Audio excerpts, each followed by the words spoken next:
But I know for a fact that Steve is getting a little bit sick of Karl's attitude. Oh, his attitude's appalling. I quite like it though, because it's straight away friction, and he's sort of like, you know. To be fair, I genuinely don't think I'm the culprit in this. I think I come in and I just ask him a simple request. Yeah. And immediately on my back.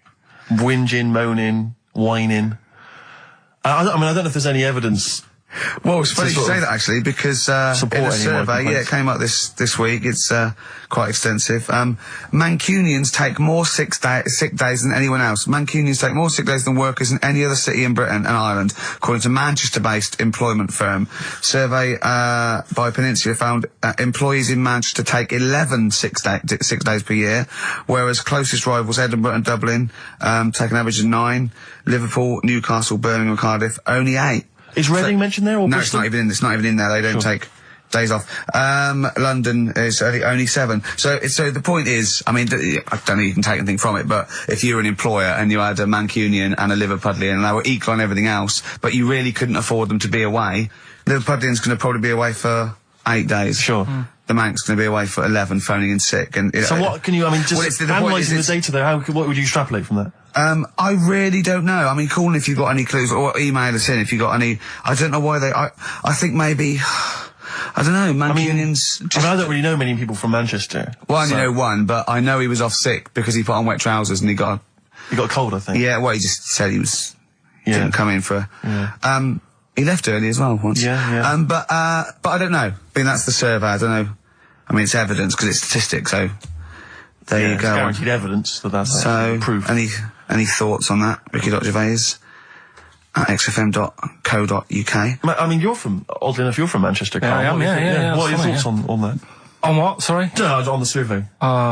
Wasn't really listening. Sure. Well, Mancunians take off more sick days. They call in sick. I mean, presumably spuriously. Yeah. I mean, because they've got the same body. They're biologically the same, so... so obviously making up their life. Yeah, some of the days. Maybe just the 3 extra they're making up. Yeah, they're moaning. Probably because we work a lot harder than the others, so we're tired, so you're sick, so you need time off.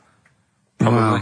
Seems unlikely. I mean, the Scousers, to be honest, take them on, let them work in your office.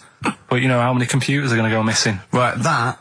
So offensive. Is offensive. Right. This is a survey that proved. You just made that up. You just carried on the myth that Liverpudlians thieve. Now that's not true. That is not true. Well, it's not. Well, some of them do. There's been no survey that you're more likely to thieve if you're from Liverpool than if you're in Manchester. So that hasn't been proven yet. So all I've got is the evidence from a survey of, I think, 3,500 people. It's proof that Mancunians take off more sick days. XFM 104.9. This is April Come She Will by Simon and Garfunkel. Simon and Garfunkel, April Come She Will. A lovely love song there. The X list was all about sort of like sexy songs because of the death of Barry White, of course. And Karl and Steve having a little argument. Steve said, well, there are such thing as sexy songs, of course. Karl said, I can't understand it. How can something be sexy? How can you woo a woman with a song? Steve went, well, you don't woo a woman with it, you just put it on in the background. Karl said, stick the telly on. Stick the telly on. I love that. You don't believe there's any such thing as a sexy song, is that right? I don't think it can get you in the mood. You know what I mean? Right. You're either in with a chance or you're not. I don't think it matters what song you put on. Well, I don't think it ups your chances. I don't think if it does. If you put Channel 5 on a Friday night, right, see a little bit of that action, gets anyone going. It's worked for me, and that's all. What's on when pets go mad? No, you know, like, I don't know the titles of them. I don't look at the titles, but... that show with Chris Moyles? Do you mean the kind of erotic thrillers? Yeah, put one of them on, that gets you going a bit. I might be tired and that, but... What does the woman go, oh, that's an idea. Hey, that's an idea. They're normally called something like illegal briefs. And they're normally about some kind of female solicitor who's defending a guy who may or may not be a killer, but maybe in a former life they were lovers. There's always some nonsense like that, and presumably there's normally some gruesome murders. So how is that getting you in the mood? It's plot development. Yes, the narrative. I love narrative. Yeah. I'll tell you what, that's a lovely twist. I've got the horn. Yeah. Brilliant. So, if you're from Manchester, sorry about that. I mean, it is true. We aren't making that up. We weren't doing a stupid stereotype like Karl did with Liverpudlians. It's just a survey that Mancunians take off more sick days. But there might be genuine. 9. I'm Ricky Gervais, with me Steve Merchant and Karl Pilkington. So let's just get this right. What did Karl say? He's just specifically giving those words again. He said, they reckon, and I said I'm going to bed. He went, no, really? I said, no, I'm going to bed, Karl. There's no point now, because it's just like you're talking gobbledygook. You know what I mean? I might as well talk to a pot plant. Yeah. He said, in the future, they reckon, I don't know who they are. Sure. I don't know, people who post things on the internet that he reads. I think the Telegraph. Anyway, complete the sentence. They reckon that in the future you'll be able to wake up. I love it. There's always a little scenario, an embellishment, like this little. Oh, hello, darling. It's your yogurt. Hello. You'll be able to wake up and eat a yogurt you can have a chat with. All right. Well, thanks for that, Rick. I'm looking at you. I'm going to throw that over to Karl now. Right. It's when I was away on holiday, right? I don't normally buy the Telegraph because it's too big and that, innit? So, but they were giving it away for free on the plane, so I thought, ding dong, might as well have it. And I saw a couple of things in it. I thought that would be interesting. I saw this thing about the future, and it was talking about evolution and what have you, right, which I always find weird, because I always think that maybe we've sort of done it wrong anyway.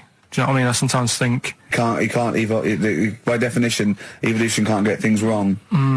Things change, that it's not successful, it can't pass on its genetic material, but if you're around, it's working. If you're around, it's working. Slugs are as evolved as they need to be. Slugs are as evolved as you and well, me. that's true enough. Yeah, no disrespect, but it works. It works. Sorry, they're but around. anyway, what's your point, Karl? no, I mean, I think we probably would have been better off staying as a fish. Just because there's more water than land, isn't there? Right. And you wouldn't drown. This is why I went to bed. No, I'm thinking of dozing off now. No, but do you know what I mean? From what was it? It was talk. bacteria, it was fish, mermaid, man, onwards and what have you. So anyway. Oh God! No, there are a agree. few knowledge gaps in your theory of evolution. All right, You generally got it right, though, so But I mean, basically, yeah, it went bacteria, fish, mermaid, man. What next is the big question. So it was telling you all about this and what have you, and saying how, like, we shouldn't have interfered, because maybe if we wouldn't have invented planes and what have you, maybe we'd be able to fly and what have you if we really needed to and stuff like that. Okay. So we've interfered with evolution, you see. Right. Well, then it was saying, well, what's the future got? Well, yes, in one way we have interfered with evolution. Yeah, the evolution of the human being in society is changing. It's no longer based on the strongest or the fittest, because medical science can keep us alive long enough. People can pass on their genetic material where without this civilization they wouldn't have been able to. So yeah, there are different parameters, there are different pressures, there are different things that say whether we're going to pass on our genetic material or not. Okay, so in that sense you're right. And that, Rick, as far as I'm aware, has led to a yogurt that you can eat and have a conversation with. So this is what it was saying. It was just saying, we're living in mad times and that. There's a lot of weird stuff going on. One of which is... And the fellow was just saying, with computers and stuff like that, the way it is, we'll be able to wake up, Go on. have a chat with your yogurt and have something to eat. What do you mean, have a chat with your yogurt? Because of the amount of, you have them yogurts already, those friendly yogurts. Those bacteria-friendly ones, so this is just a really friendly one. Yeah, they don't... Oh, God! I'm my best! Do you know what, sometimes, Karl, I think that we're having a chat with a yogurt. Do you know there can't be any difference. Yeah, but then I'm always reminded that would be more entertaining. That would be more informative. God! XFM. Well, you took too long to answer it. There's a vicar in Australia who started sort of doing his services and all that in nude. Hot, isn't it, out there? Yeah, Where'd but you get the churches aren't. Churches are pretty cold. It was on some website. Of course it was, yep. Just saying about a vicar and that who's... there's a lot of nudists and that who want to get married. Do it, don't mess about with the wedding dress and that. Just snip up. Cheaper, isn't it? Well, I suppose it's so... I suppose if you believe in God, you believe that that's the way to be, innit? Because Adam and Eve and that. Yeah, but then in Adam and Eve, the shame made us dress up, didn't it? Yeah. Eating the apple and things. Yeah, but God didn't want that, did he? No, he wanted to see it all. He was loving it. He was having a whale of a time getting a life full of all of that, and then the snake said, cover yourself up. Stitched him right up. So if you believe in God, which clearly I don't, do you believe in God, Karl? Don't know, I don't really worry about it. It was ages ago, wasn't it? So, you know, if he's about, whatever. Not that bothered. Adam and Eve's pretty interesting though, isn't it? It's not, well, how is it interesting? He made man out of dust. Then just because he could, he's having a laugh. Then he made her out of one of his ribs. Again, he'd like to vary it a little bit. Then they had 2 sons, which gave rise to the entire human race. What was going on there then? What would have happened if they didn't get on? That's interesting. Sometimes with pandas, they don't fancy the other one, do they? They go, well, that's my choice. One. You've brought me one panda from Lisbon Zoo, and I've got to shag that. What if I don't fancy it? What if they bring in a right slapper? Do you think what if it's the equivalent of like Love Island, whatever I it's imagine called? it was like Celebrity Love Island. Yeah, and they're going, I am not shagging that slapper. Every panda in the world has seen that dirty old mott in magazines. Why am I meant to mate with it? I've got some dignity. Are you talking about Adam there or Panda? Was that? Either is fine, I suppose. No, Do you think that Adam had any say when God was making Eve? Was he saying, "Can make the boobs a bit bigger, would you?" And I'm a blonde guy. I'm into blondes, really. I mean, I don't know. Did he have any input, or was it just? I don't know. Well, I suppose it was one of his ribs. I know, but it's probably restricted. You go, well, I'm working with a rib, Adam. Give me a break. There's only so many things I can do. Well, he was probably in kind of intensive care, wasn't he? With the whole. They go, well, I can't just keep making the boobs and things bigger because her legs will get short. I don't mind short legs. Yeah, make the legs longer. I don't mind no legs. I don't mind no legs. As long as the boobs are sizable. I tell you what's weird though, Steve. Right? Everyone's heard of like Adam and Eve. Yeah. What's the surname? Yeah, where'd they get their post from? Unbelievable. Wild Horses by the Rolling Stones on XFM 104.9. Well, I think the listening public would have enjoyed Knob News there. Oh. So, I mean, there was a lot of Knob News this week. I was surprised. You know, I would have thought it would be hard sometimes to get Knob News together, but... I would have thought it would have been part of a bigger news programme, but, I mean, I don't think we'd dedicate a whole sort of, like John Craven's news round. Yeah. A whole 5 minutes to knob-related news. Yeah. There was other news, was there, in the week at all? Karl, it wasn't just all knob-related, you didn't just research. No, they're the ones that sort of stand out. There was Christ on a crisp. Right, what's that? That's obviously a crisp that someone vaguely thinks looks a bit like Robert Powell. Yeah. Yeah, what a load of twaddle, yeah. There was a bloke who can blow up balloons using his ears. What do you mean? Look at him. Just, well, it's all connected, isn't it? That's, you're just redirecting it, aren't you? Pointless, though, isn't it? It is pointless. No, I'm sort of downplaying it like it's no big deal, but it is pretty impressive. It's not. When was the last time you blew up a balloon? Oh, I don't know. That's what I mean. It's not needed. It's not impressive. That's what I mean. That's why. But you could say that about any form of sort of like bizarre entertainment. I don't think you have to hang yourself from hooks, but a lot of people go and see Jim Rose Circus. I mean, I wouldn't. I don't see the... But would you go and see that? What, a man blowing up balloons did? No. If it was a mate of mine, I'd go, do that thing you can do. To a group of new friends, I'd go, all right, then I'd get on with it.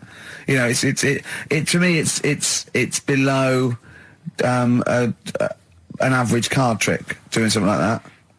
Apparently, though, he does make balloon animals with his penis, so... Which is pretty good, isn't it? Burn him up with his ears. So it's always a snake. So a little snake. I go, yeah, well done. Back to the news.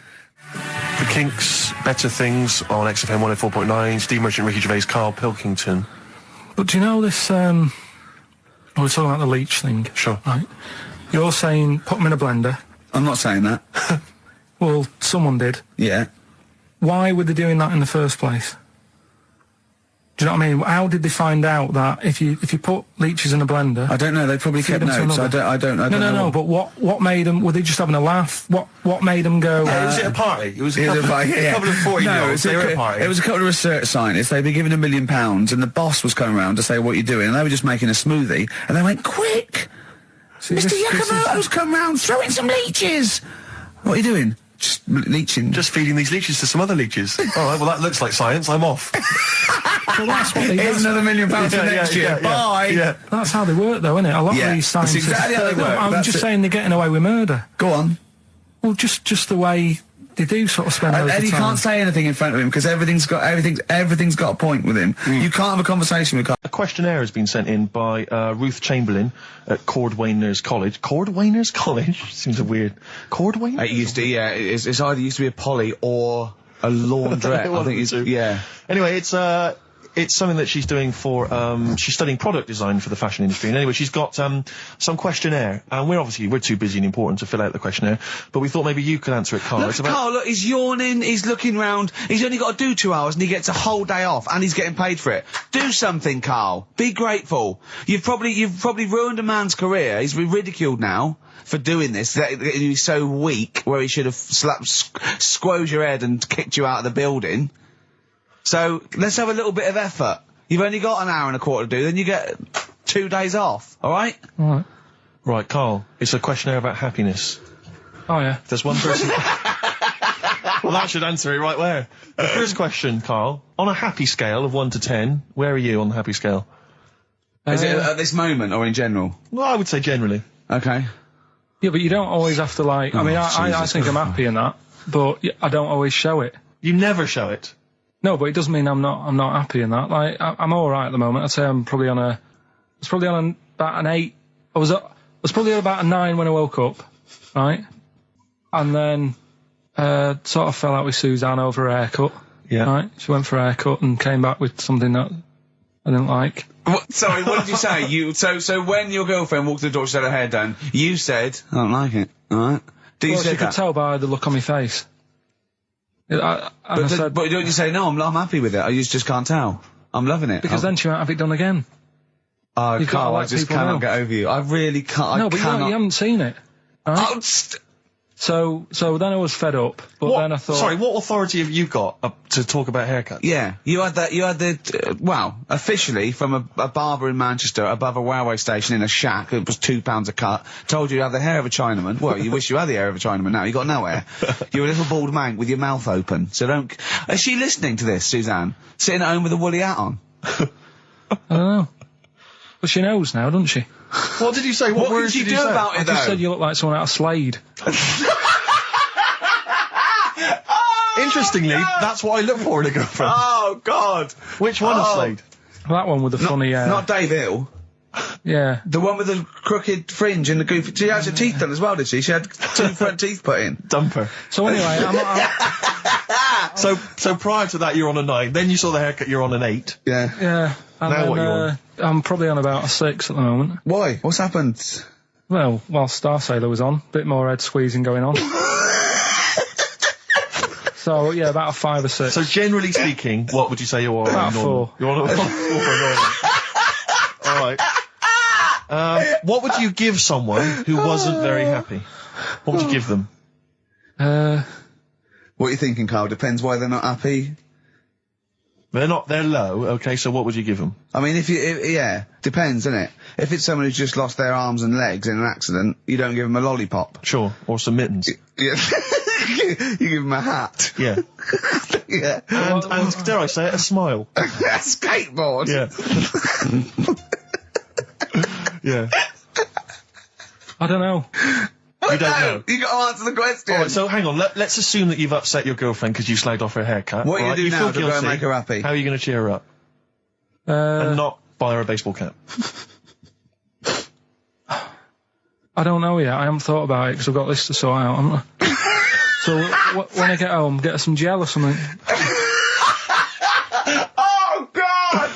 Oh, Christ. Okay, and, alright, just name something that always puts a smile on your face, Karl. It always cheers you up. If you're feeling a bit blue, it always cheers you up. A monkey, innit? Learning something. Right. That's a bit weird. I love the qualifier.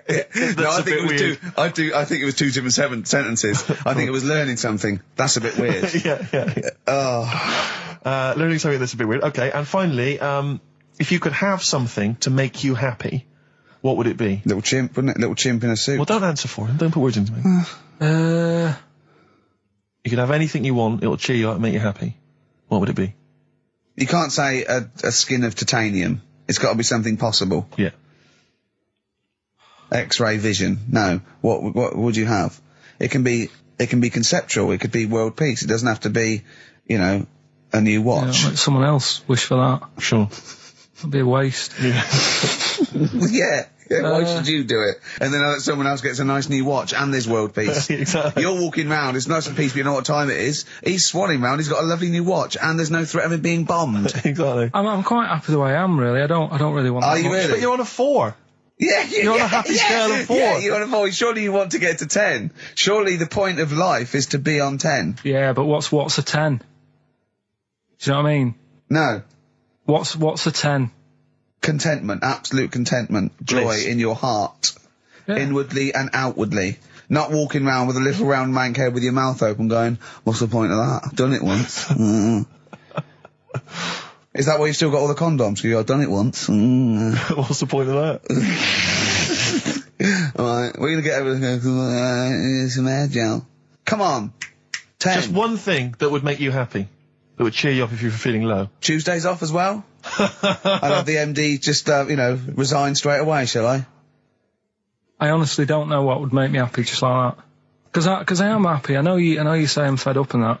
Do you know But- what? Do you but I know? am He fed- said I'm alright. he wouldn't want to be too rich. He said because if I was too rich, then Suzanne would say, "Let's go around the world." He said he wants to be rich enough so they're happy in that they got their bathroom and everything, but they still can't afford any more holidays a year. Think of that. Think of that wish. Think of that capping your wishes. Yeah. Do you know what I mean? Putting a ceiling on your ambition. I love it. It's genius. Look at his face. Play a record. You're an It's idiot. like if you'd won that ticket round Charlie's Chocolate Factory and he'd said, actually, Karl, I want you to take over the factory. It was a test. You'd have said, I just wanted to look around the chocolate factory. Yeah. I'm happy to go back and live. No, he just said, poor. I'll work it, but I'm not working Mondays. Exactly. Play a record. Imagine giving a chocolate factory to a kid. I know. Idiot. Give it to the fat one at least. He enjoyed it more. Beautiful.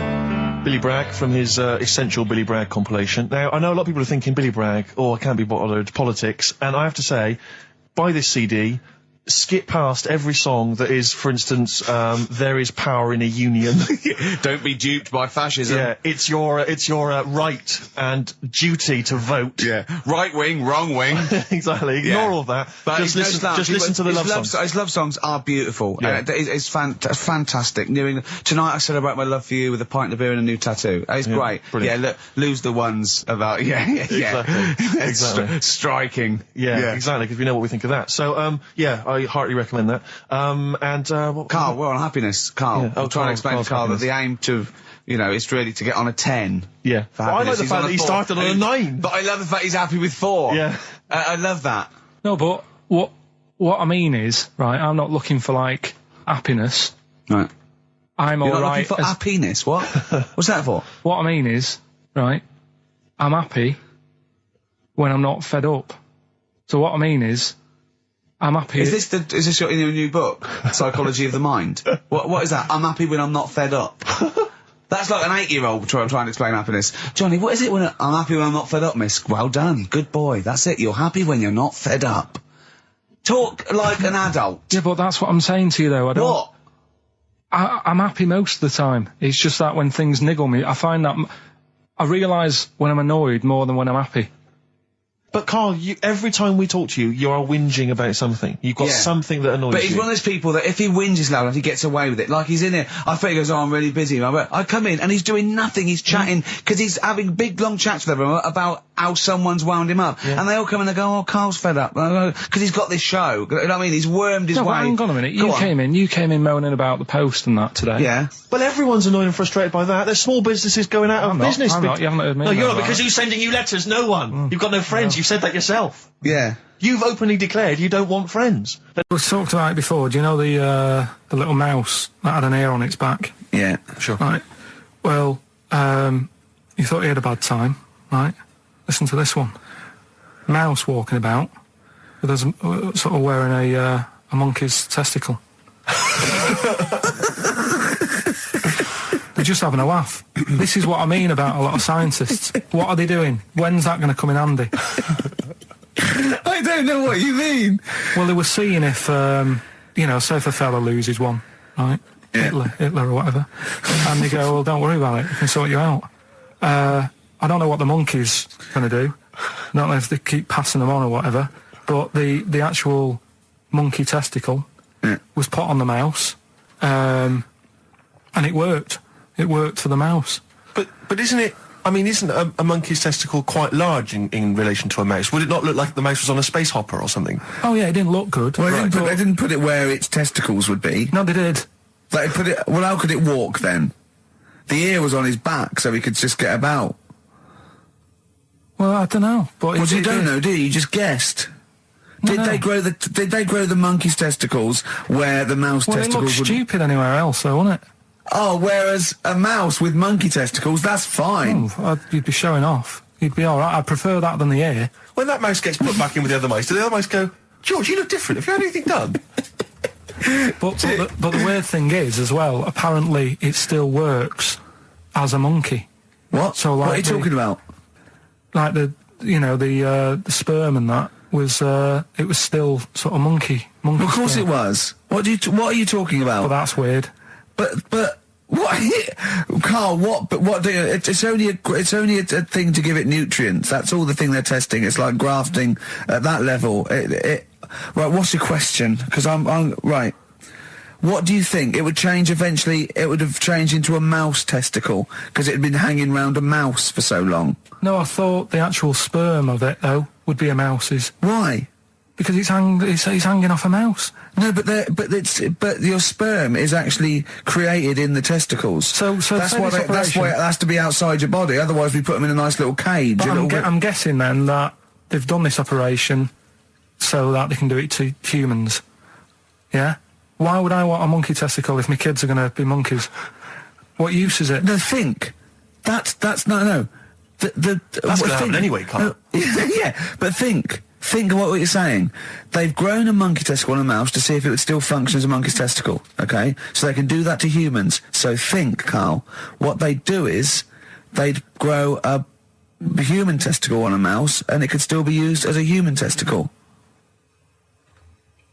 So what? To give you a testicle that you've lost. From a mouse? No, from another person who it was kept alive on a mouse. Because it's kept the nutrients alive, as opposed to keeping it in a deep freeze. Maybe bollocks go off after a week. I don't know. Maybe they get accidents. He had a little a card. Do you donate your testicles? Yeah, I'll tell you what. No one needs testicles yet. Let's keep them on a mouse. You have yours ripped off in some sort of bizarre skiing accident. You go, well, you go in a Battersea dog town. You pick the ones you want. They can grow them on anything. They can grow them on a Dachshund. Bulldogs are growing them usually that's where you see a bulldog. Usually that's waiting for an operate. What don't you understand, Karl? Hang on a minute. I thought this was knob news, not testicle time. I don't understand what. Yeah, this testicle time's not for another 10 minutes. Yeah. No, it's all sort of linked and that, though, isn't it? Well, sometimes it's linked to a mouse. But what do you think about, like, I don't know, testing stuff out like that? Is it worth it? Could you not just go straight from... But listen, Karl, I'm getting this information from you. No, if this was on Question Time and someone said there were, Dimbleby and Paxman or whoever said it, I'd think about it as a moral dilemma. You've just said you saw a mouse with a monkey testicle. What do you think of that? I don't think anything of it. I don't think anything of it is the answer, Karl, because I can't trust the info. I cannot trust anything that comes out of your mouth. Well, it's true, but it's just all this. It's the same thing, innit? It's the leeches in a blender. It's the fella looking at an electron. Yeah. It's the mouse with an ear on its back. Yeah. I don't know what the point is. But you don't read on. Because I've seen you read somewhere and you're going, look at that. Man survives on eating knee. And I go, what else? You go, I didn't read on. I didn't read on. You look at the mouse with the ear on the back and you just think, that must be murder at a concert. You don't think. You don't think. No, I just think, is it worth sort of wasting You think he swallowed someone's ear? He gnawed it away and swallowed it and it's just in his system? Yeah. No, I just get a bit sad about the mice and that. I agree. I mean, that is sad, yeah. Of course, anything like that. This is the dilemma. Me and Steve, yesterday, were trying to convince Karl that it would be a good idea to buy Suzanne a Christmas present. Okay? Now, why aren't you going to buy her a Christmas present? Explain, Karl, why you don't think you should buy her a Christmas present. No, I've told her I'll get her one, but in the new year. We're going away on holiday and that, so there's no point taking stuff away. Yeah. Going to Lanzarote next week. Just get something in the sales after Christmas. Yeah. Right. And me and Steve were trying to explain to Karl that she would love it if you bought her something on Christmas Day. Yeah, but she knows now. But knows what? I've told her. So no, well, I'm going to tell you. Do you know, right, dear listener, this was Karl's worry. I said, I bet she's got you something. And Karl was worried in case he got her something and she hadn't got him something. Yeah, he'd be livid. He didn't want to be down. He didn't want to be a present down. Yeah. Look at his face. So buy her a nice necklace. Don't spend, just spend £100, you know, just a little token. We're going away. I'm taking her away on holiday. No, you're not taking her away, are you? What, you're paying for it, are you? Yeah. Are you really? Well, half and half and that. Right. So you're paying for you to go on holiday? That's good of you. So the gift is your company, really? She's done all right. She's done all right. Why do you talk like you're 60 years old? And you've been working down the mines? I don't know, she's done all right. Do you go over to her and say, Suzanne, you're bloody lucky? I mean... You've fallen on your feet. To Look be who fair, you've Rick, got. What? I'm not sure she has done all right. I don't want to be critical, but... Oh, dear. So what are you going to get in the sales? What are you going to get her? Yeah, it depends. I'm thinking, I mean, I'll give her the choice. You can have Kingsley and or Bob Marley. Right, I'll let her decide there. Oh, dear. I can't wait to see you. Where are you going, Lanzarote? Yeah. Where's that? Don't know, Suzanne sorted it out. I said, Lanzarote, I said, is that Africa or is it Spain or Portugal? Just thought you don't know. I went, what do you mean don't know? I goes, well, what's the currency? I went, don't know. I said, Suzanne booked this one, did she? Yeah. I thought, where is it? Is Lanzarote African or? Foreign. Somewhere foreign. I was looking last night and doesn't look that good. There was like one of the highlights of the things it says you've got to do is go and have apparently they've got restaurants in caves. You know what I mean, though? Yeah. I wonder what Karl would You think never about start this. for a conversation point if Carl's around. That's what's genius about it. He's always got an opinion. He's got an opinion about everything. Yeah. It's I love the fact he was watching UK Style without a shadow of irony. Yeah. No, He's that's just what like, that's what I like about him. Exactly, that's what's I wouldn't brilliant. like it if he was trying to be No, he's not. kitsch Yeah. and stuff. I like it because he's down the line, straightforward, no nonsense. Yeah. This is what I like. You know what I mean? He's going to be sort of like Jeffrey Boycott, Dickie Bird when he's about like 60 or 70. He's going to get on a bus and go to the driver somewhere. You need an haircut. You look like a scruffy get. You know what I mean? He's going to be a great old bloke that you. Genius. He doesn't get chinned in the pub. Yeah. Right. People protect him. You know, because he's like 70 or something. But it's great. You're looking forward. You're actually in that nod. That nod went. I can't wait to be 70. Yeah. Wasn't it? Yeah. Can I make a suggestion that we just get people, they can email in just questions or comments they'd like to hear from Karl. Maybe they just want to know his opinion on the Afghanistan situation. Yeah, like, or you know, like last night's Coronation Street, whatever. Yeah, like they do it, you know, in the NME or imagine that coming up to the election, they go, Billy says Labour. Yeah. Ooh, I think Karl. the Sun has White Van Man. Each day they interview a guy who drives a white van, see his opinions on various topics. Karl is very much our white man van. White man van. Yeah. So any query you have, I think most of our listeners are, any to be honest. opinion that you would like to hear voiced from the K-Man, ricky.gervais@xfm.co.uk, or you can phone in. I forget what the number is. Oh, 700 800 1234. Sweet. Now you during that record, you said, we knock everything. You saw something about the Bermuda Triangle, didn't you? That Yeah, when I talked about ghosts, you sort of just because you don't believe in it. I think it's because you're scared of it, to be honest, and you can't admit to understanding it and Sure. actually believing in it. Sure. Thing on last night, Steve. Yes. Bermuda Triangle. Oh yeah. Do you know much about that? Mainly the song Yeah. by, what was his name?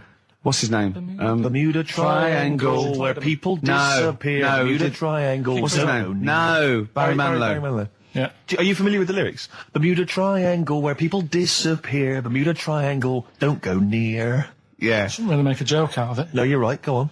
But what it is, right? There's a program saying what it's about. What do you know about it? As I say, mainly from what Barry's told me, but certainly planes and various boats have gone missing within the Bermuda Triangle. Planes. Yeah, but obviously that documentary didn't explore it. He learned a lot about that. I learned a lot about American history through We Didn't Start the Fire by Billy Joel. Again, most of my knowledge of the sort of Tsarist Russia comes from Rasputin by Boney M. Well, listen. Yeah, he was the lover of the Russian queen. They put some poison into his wine. Yeah. They shot him till he was dead. Yeah. Which is, go on. Right, well, this, Oh, those right? Russians. Sort of bit of an earthquake in the sea. Sure. Lets out methane gas. Okay. And apparently, if you were swimming out in the sea Yeah. and there was like an earthquake and some methane came out, Yes. you can't swim in it, you just sink. Okay. Even if you're a good swimmer. What happens if you're two lads from your school and they big heads. yeah, that's like a buoy, so you can work. see them a mile off, No, no, and no. their webbed hands would get them into shore. Because they did actually say, even if you're wearing a life jacket, if the water's full of methane, right? You just sink. You just sink.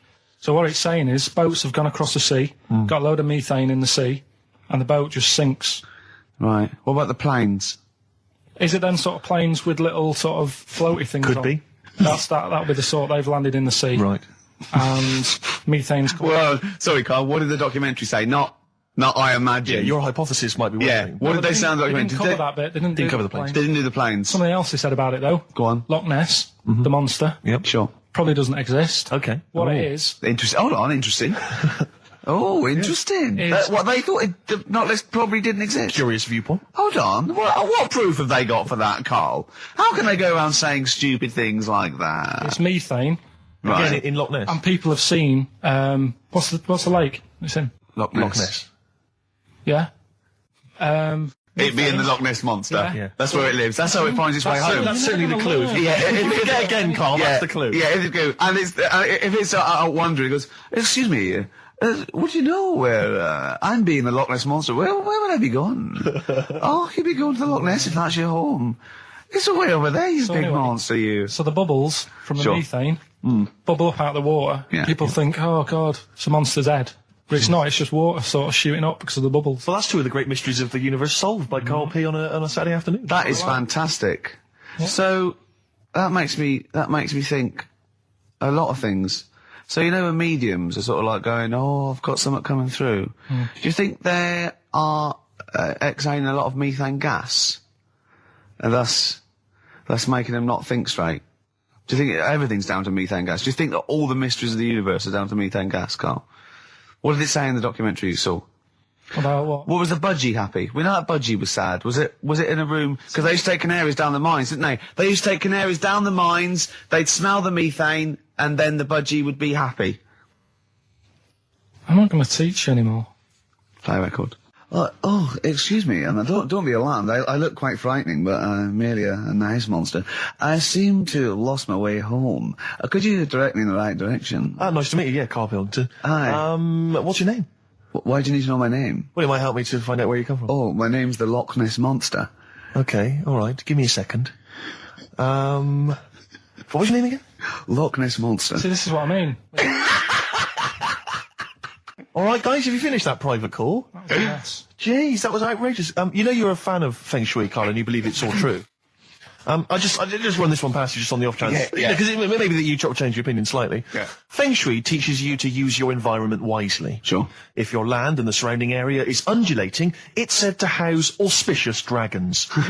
When land is flat and featureless, the dragon is missing and the land is said to be less auspicious. Excuse me, they call me the Brixton Dragon. Sure. I seem to have lost my way. I know it's South London somewhere, but could you help me find my home? What's your name? Well, they call me the Brixton Dragon. Right, where are you from? I see what you mean. I see what you mean, aye. Oh, okay, man. So does that make you query it at all, the dragon? I'm not into it that much. Right, I'm sure. just saying that if you have your head at one end of the bed rather than the other, it might make a difference to your night's sleep.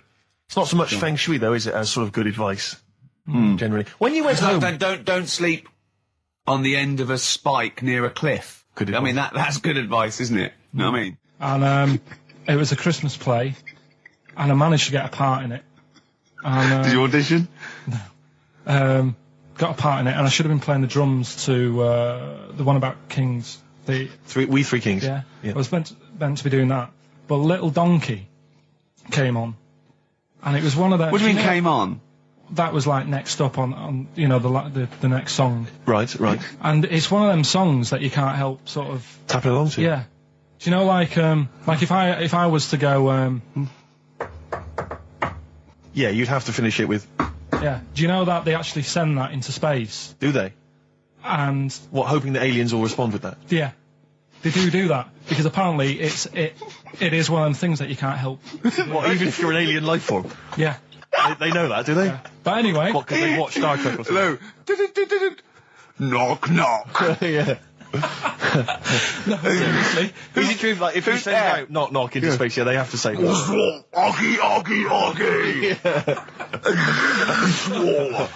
Oh, that is great. Seriously.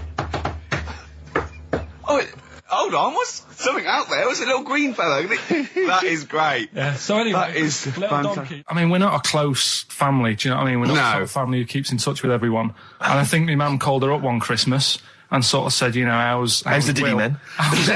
Yeah, how's Nutty Ash? And she said, oh, no, I'm not, I don't do that anymore. I'm knocking about with Sandra or whatever. Right. And it was like, oh, right. Not big butch Sandra with the big earrings and the skinhead. He used to live down the road from you.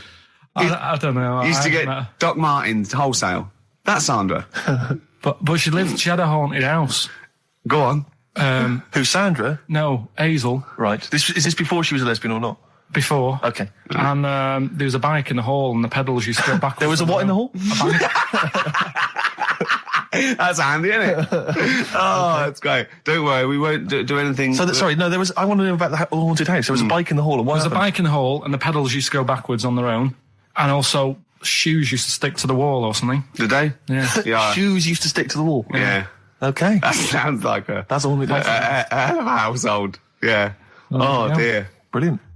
Maybe she should clean the walls. Oh, that's feed her and come back around. It's a new leaf, Steve. I'm going to do properly now. I'm not going to be slovenly. I'm sitting up straight, you see. Yep. And it's going to be a proper DJing, because I think... Coming up soon, some great tracks, including a new one from Abs and an old one from Snow. Informer. You know me, Dennis. Don't me ecka boom, a licky boom boom down. I'm joking, of course. We've got some fantastic tracks. There's some stuff, great yeah. chat, and we've got Karl There's with some me, great Steve. chat. Steve. I'm Ricky Gervais on XFM 104.9. There he is indeed, with him, Steve Merchant. And Karl Pilkington, of course. Say hello, Karl. All right. Yeah, nice. And you say you read... The beginning of a radio show is very much your wares, your shop window, laying out your stall. I don't think you could choose a better track than The Only Ones, Another Girl on the Planet. I'd love to hear it. One of my favourite intros, that. Amazing. Oh, that was dangerous, because I once heard on Capital Radio, this has got to be the greatest rock intro of all time. And they played Money for Nothing by Dire Straits. Brilliant. Yeah, Yeah. I can just imagine them putting their head down. I remember a friend of mine, when I was at school, he just bought a car, and he took me outside to show off the stereo system, Money for Nothing. Really? He just played that. I've never heard the song before. Just played that for its entire 4 or 5 minute duration. It is a to good show off song for the sound system. Yeah, it's a good song for showing off intros and sound Yeah, systems. Exactly. Yeah. You said you were driving along earlier. You saw someone. Yeah, it was one of those zooped up sort of sporty saloons. Nice. You know, the big back, like a Mondale or something, those big, and it was blaring out, and the bloke in it was sort of like, I could tell he was 24, but already going bald. Yeah. From like, obviously his estate agency job, not Yeah, jail. yeah. But he's made a bit of money, and the stereo system was ridiculous. I mean, so loud, and it was going through Covent Garden. He was playing Snow in Informer. Do people remember Informer by Snow? It was a big tune in my I don't youth. know. It's Informer, great. Yeah, I always enjoy it. Can I bring but, that in next week? Can we play no, Snow next week? Well, you can play a tiny little bit. Tiny of little bit of Snow. Yeah, Informer. a Do you remember tiny Snow, little- Karl? Yeah, I You loved loved it. Yeah, it. big tune. Yeah, loved it. Oh, Yeah, did you? big tune from yeah. the 90s. Happy song, isn't it? You were Yeah. saying that you've turned over a new leaf. Yeah, yeah. Is that in all aspects of your life, or is that just in your broadcasting career? Because the reason I bring that up is because, do you want to describe what you were eating just now when we came in? Because you're a 40-year-old man, you've No, put on a listen. little bit of weight, so presumably Yeah. you're watching what you eat. Well, no, but it sounded exotic. I went Can into I- a go on. cafe and they didn't have a cheese sandwich. Right. And Can I describe what it looked like to me? Right, it looked to me like a big slab of cheese. You've just got them to just cut off a big block of cheese, like the size of a CD case, or one of those double albums, right, of cheese, right, and just lightly melt that for me so it drips over my hand and it gets really greasy in the bag. But just lay some strips of bacon on the top. yeah, but listen, you've embarrassed Is that what yourself. it was? No, it's a croque monsieur, so it's French. what? A croque monsieur. A croque monsieur. Yeah, and so I thought, I've ooh, never heard of a croque You're having a monsieur. see, you've embarrassed Is yourself. that how it's pronounced, or is Yeah. it croque monsieur? Oh! Hey? You didn't expect me to be bringing out the French. Eh? Tu aimes la musique pop? Oui, je t'aime la musique pop. Le plume de ma tante. Où est le syndicat d'initiative? That means my aunt's pen. So what was it then? It was a croque Yeah, monsieur, and it was just too greasy. It was just too, and it was all wobbly. I like toast, like it to be crisp. Sure. That's the thing with like, what? This is rubbish. Play Coldplay. Back to form there, Oasis, and Little by Little. This is XFM 104.9. I'm Ricky Gervais. Who are you? My name's Steve Merchant. Good to see you. Thanks. With us, the producer in the studio is Karl Pilkington, and he'll be doing the buttons. Yeah, you made a good effort there. But, once again, got bored. Words are your enemy, Rick, and they defeated you once again. Yes, run out of steam with the sentences. Every week I think, well, I'm really going to make an effort now. I've chosen some records. Yeah. That's it. That's it. That's as far as it goes, isn't it? Yeah. Maybe you should write out what you're going to say at the top of the show. Write that out. Get a nice big crayon. I like to keep a little bit of, a little bit of something, a little bit of spark, a little bit of liveliness to it. Sure. How are you? Good to see you. Yeah, it's great. It's great to it's great to be out of the house again. Yeah. Oh yeah. Just I was going to say, because we've been doing this for a long time now with a little break. But XFM are bringing new listeners all the time. I've heard 4 or 5 a week. Really? Yeah. New listeners tune in to XFM 104.9. Beware. Yeah. Yeah. And we might take it for granted the people that know who we are, know who you are, know who Karl is. Sure. Now, if you're a regular, then you know exactly who we are. But for those of you who don't, I'm Ricky Gervais. Ricky Gervais, a BAFTA award-winning actor and writer. Steve Merchant, all those. A friend of yours. Yeah. And this is the important thing. Karl Pilkington. Absolutely. Our producer. I say producer. He was the bloke who was lumbered with a job. Right. This is going to be so annoying. No, it's not, honestly. Well, it is, because you're going to think it's science and it's going to be trite. Alright, well... Go on. Right, little story first, right? There's this funeral, right? And this girl was at a funeral. Same funeral? Yeah. Right. It was a mother's funeral. Oh, yeah. Right? She met this fella who she didn't know, right? But she thought this fella who she met was amazing. She didn't know him, right? But she thought he was brilliant, right? Like a dream fella. Right. And she fell in love with him, right? But never asked for his number, his phone number, right? And she couldn't find him.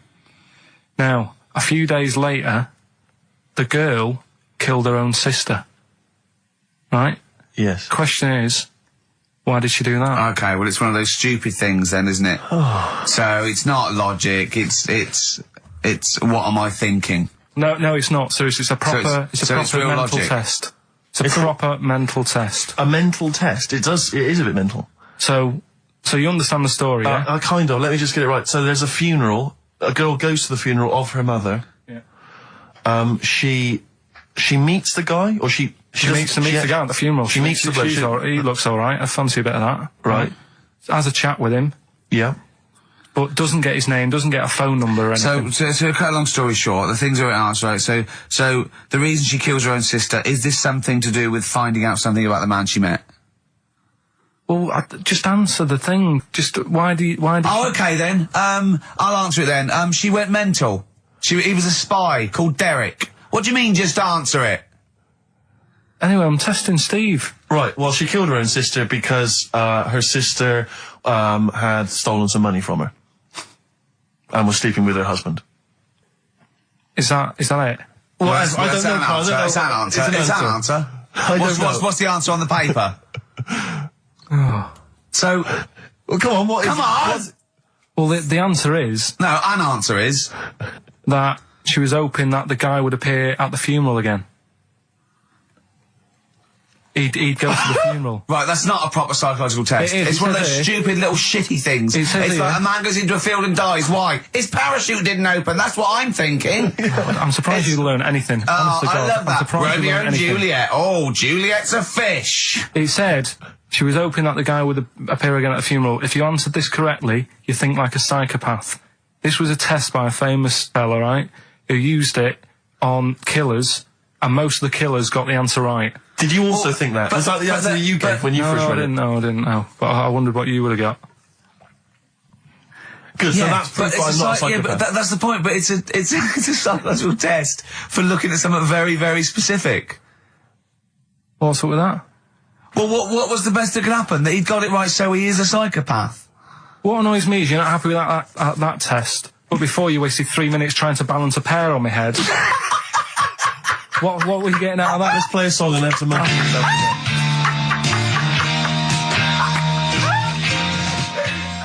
Joe Jackson. Is she really going out with him on XFM? Right, it's the time that most people, I imagine, have been waiting for. Monkey news. Play the jingle. Okay. Oh, chimpanzee that monkey news.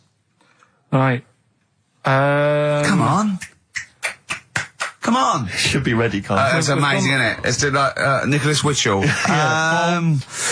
The bomb. No, that's not the first. Come on! No, it's always difficult, isn't it, to sort of find something that's good each week, right? Last week, we did the chimp. It is for us, yeah. We had the chimps who were running a health spa.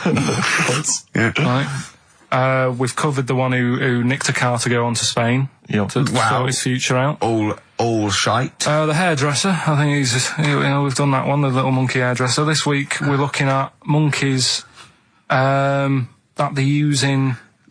Do you know, like monkeys? They know how, like. I've lost the will to live, Steve. Oh, well, I don't want to do it. Right? Well, come on, come on. What are monkeys good at?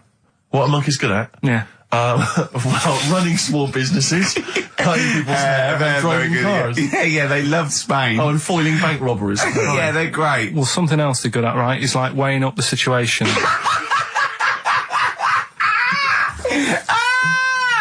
Oh, God! If you stick them in a field with loads of like obstacles on it, right, they're good at sort of, I can get over that, and I climb over that, I'll swing from there to there, that sort of thing, right? Okay. So the people in charge of somewhere, I've thought, somewhere. I've thought we can use that skill, right? And what they've done is they've got a load of little monkeys, right? They've given an IQ test. Yeah. And the ones that score above 80, right? Get to produce this show next week. Join the army.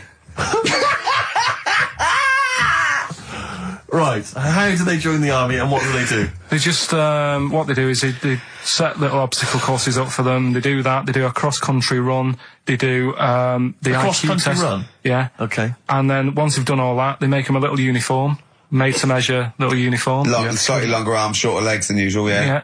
And, basically then they taught how to use a gun and that sort of thing. Yeah, of course they are. You're talking rubbish again. This came through literally, pretty late on, so. So you've not had a chance to incorporate all the facts, as usual? Just have a look.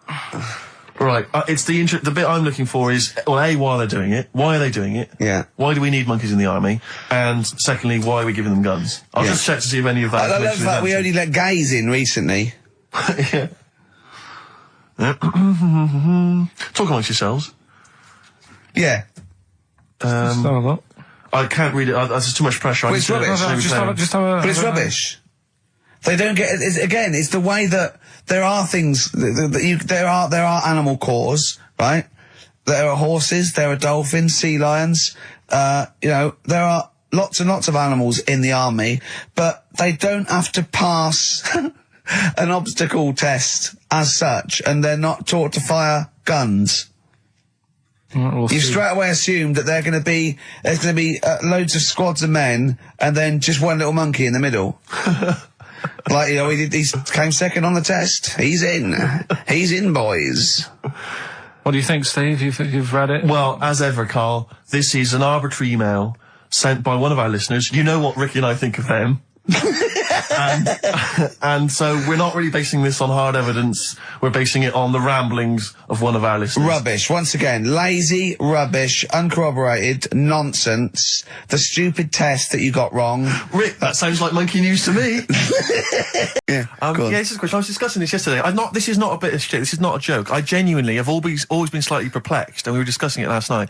The notion of the birds and the bees. Yeah. Now, I don't mean, the birds and the bees. I understand how, Why they use the birds and the bees? Yeah, because, well, you see, I always, as a child, I assumed the bees were having some kind of relations with the birds. No. So what is there anything to do with the birds and the bees, or is it literally, just like a euphemism? It's just, the birds and the bees. No, but they... Do the birds do anything with the bees? No, not at all. It was where parents... just take them out, parents used to sidestep the issue by saying things like, when a lady blackbird and a man blackbird, they meet, right? They make a little nest. And then because they're in love, they have an egg. Yeah. And that was it. I understand that. That makes sense. But why the bees? Why the birds and the bees? Well, probably, I don't know. I don't know. You see, within nature, forgive my ignorance, within nature there is no relationship between bees and birds, is there? No, not at all. No, not at all. Nothing's going on. But probably what it was, if the parent found it hard to say, you know, Daddy puts his penis at Mummy's vagina, it was much easier to say, like, in the insect world, billions of them queue up and just fill the queen with spunk for about a day. Sure. You know, thus avoiding the embarrassing intercourse. Exactly. That's what I think, Karl. What do you think?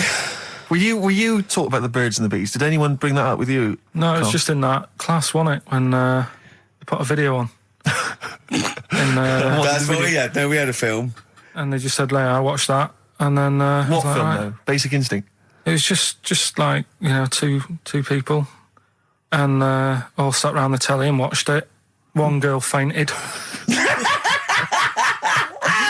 And they said, right, that's that. Next week, you know, prisms or whatever. And did it teach you everything you needed to know? Well, how much do you need to know? Yeah, true. No, true. Except one kid in my class still thought a baby came out of an arse. Afterwards, he didn't understand. I think what they should have shown on those videos is technique as much as anything. Yeah, I suppose so. Because it was largely just instructional. Wooing. Wooing. What it didn't tell you was how to get into a position where this might be of some interest.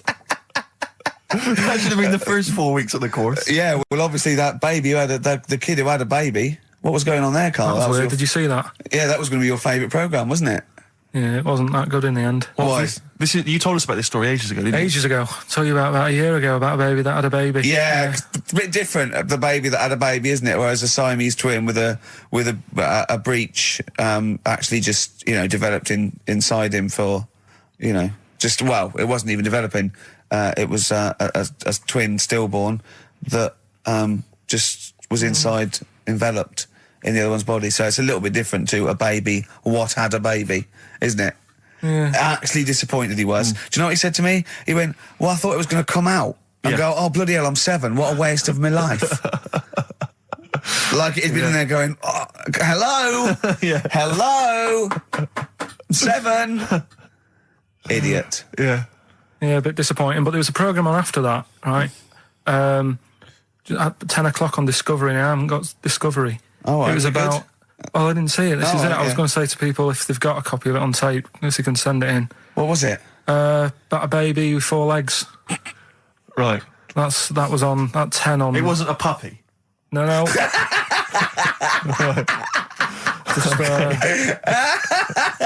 What's it doing up there? Yeah. It's my baby. Oh, is it, Mum? All right then, fine. Yeah.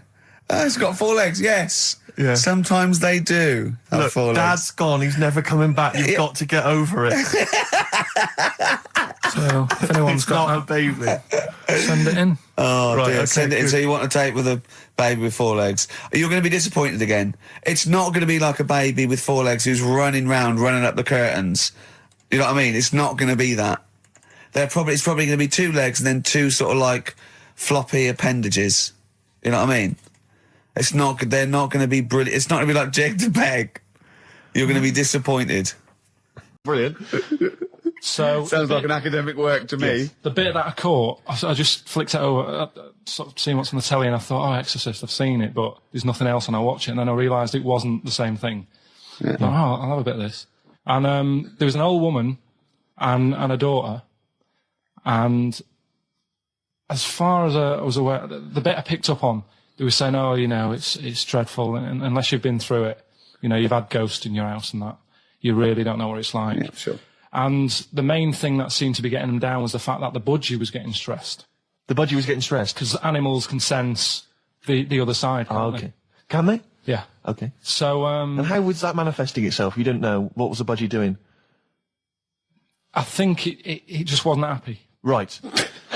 Did it explain that to people, or No, how did it I express mean, that? budgies are known for being chirpy, aren't they? I said it wasn't chirpy. It normally swings on its little perch and that. And Just depressed because it was possessed. It was just sat around in its pajamas. so No. Come on, Steve. Come on, Steve. You're making this a mockery. So the budgie was depressed because he could sense the ghost. yeah, and then this guy, this Mr. Exorcist, came round. Was that his name?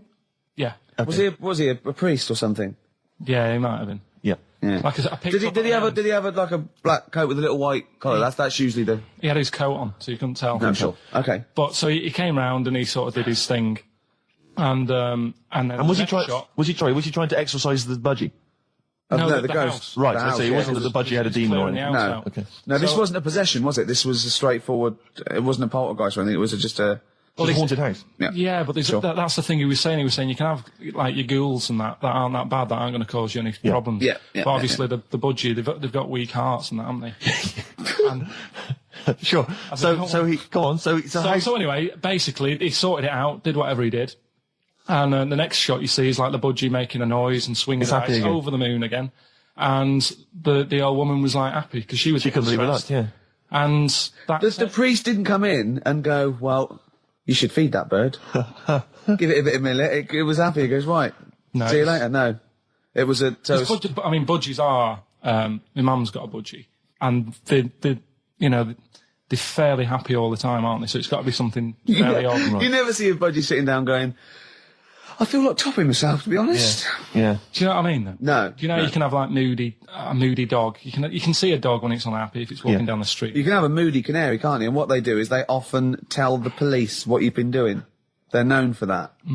Yeah. So basically, So that for you is proof that the supernatural exists. A bird in a cage got a little bit annoyed, wasn't chirping as much as it normally did. Who knows why? There could have been a little draft up its, and Cloaca. exactly. That's Anyway, a medical term. Anyway, a man came in and did whatever he did. Yeah. Use your phrase. Mr. Exorcist, though, Steve. Yeah. This wasn't any bloke off the street. This was Mr. Exorcist. Yeah. Yeah, so. And for you, that's the proof that there's. just because like if it was a person, you go, they're playing up for the camera. Yeah, a budgie could possibly act like that, Steve. Yeah, I see what you mean. You're saying a budgie would not be trying to. It wouldn't be trying to become famous. or No, trying to get not on the like, telly. not like Lassie. No, sure. It was sure. basically a show-off. Yeah, or Champion the Wonder Horse. Yeah. What do you think? I think... I've changed my tune, Rick. I don't know about you. I have, and I think we should play a record. I'd love to get Mr. Exorcist in. Monkey News, the final Monkey News of the year, possibly. It's been a joy. I'd just like to say, on behalf of myself, Steve Merchant, and this little bald mank, it's been a pleasure. Yeah, speak for yourself. Yeah. We should just point out as well, if you miss Rockbusters while we're away. Yeah, right. You can log on to xfm.co.uk/Rockbusters, where you can actually see Karl himself introducing you to an interactive game of Rockbusters. Looks very much like Blockbusters. It does, surprisingly. But yeah, you can join into that. And there's also talking of Monkey News. There's a link on the website. I'm trying to think where you go. I think if you go on my little biography bit, someone's done some animation to some old Monkey News. Oh, it's brilliant. Which is Great. all right. Yeah. So if you're having withdrawal symptoms of Monkey News, then you can find some classic And it's Monkey News on animated. there. Classic Monkey I feel News. drained today. Do you? Go on. This is the strangest radio show in the world. Yeah. Isn't it? Yeah. Because well, we can do that. We can talk about this and go, oh, I feel drained today. Just like he's not... Like, no one's listening. Because that's the sort of thing you say socially and no one listens. Like, just when you're watching up, oh, I feel drained today. It's rhetorical. Yeah. You're not expecting anyone, not even your loved ones, to go, oh, really? They just go, that. But to do it live on air, no one's listening. What I mean is just give us a jingle. But exactly. But the truth is, the contempt we have for our poor listeners is the truth is, unbelievable. the listeners aren't listening, and we don't want to be here. So this really is one of the most pointless things ever. No, I would have been quite happy to do a full show. But you know what? The flow of it's just. I would love to listen to this back in 10 years. This actual show, let's keep this forever. Let's keep this show forever. The show, we went early, we were bored. It was a day we're trying to save Africa, but we're a little bit annoyed that no one's listening. Yeah, right. Right, once and for all, the final Monkey News of the year. Oh, go on. What were you going to say? No, I was just going to say, if you're not into the Live 8 and you're gay, you're not listening. Because you're on a walk. Right, okay. Right. Oh, chimpanzee that Monkey News. Right, there's this card game going on, right? in the big hotel in Vegas. Right. The Luxor Hotel in Vegas. Yeah.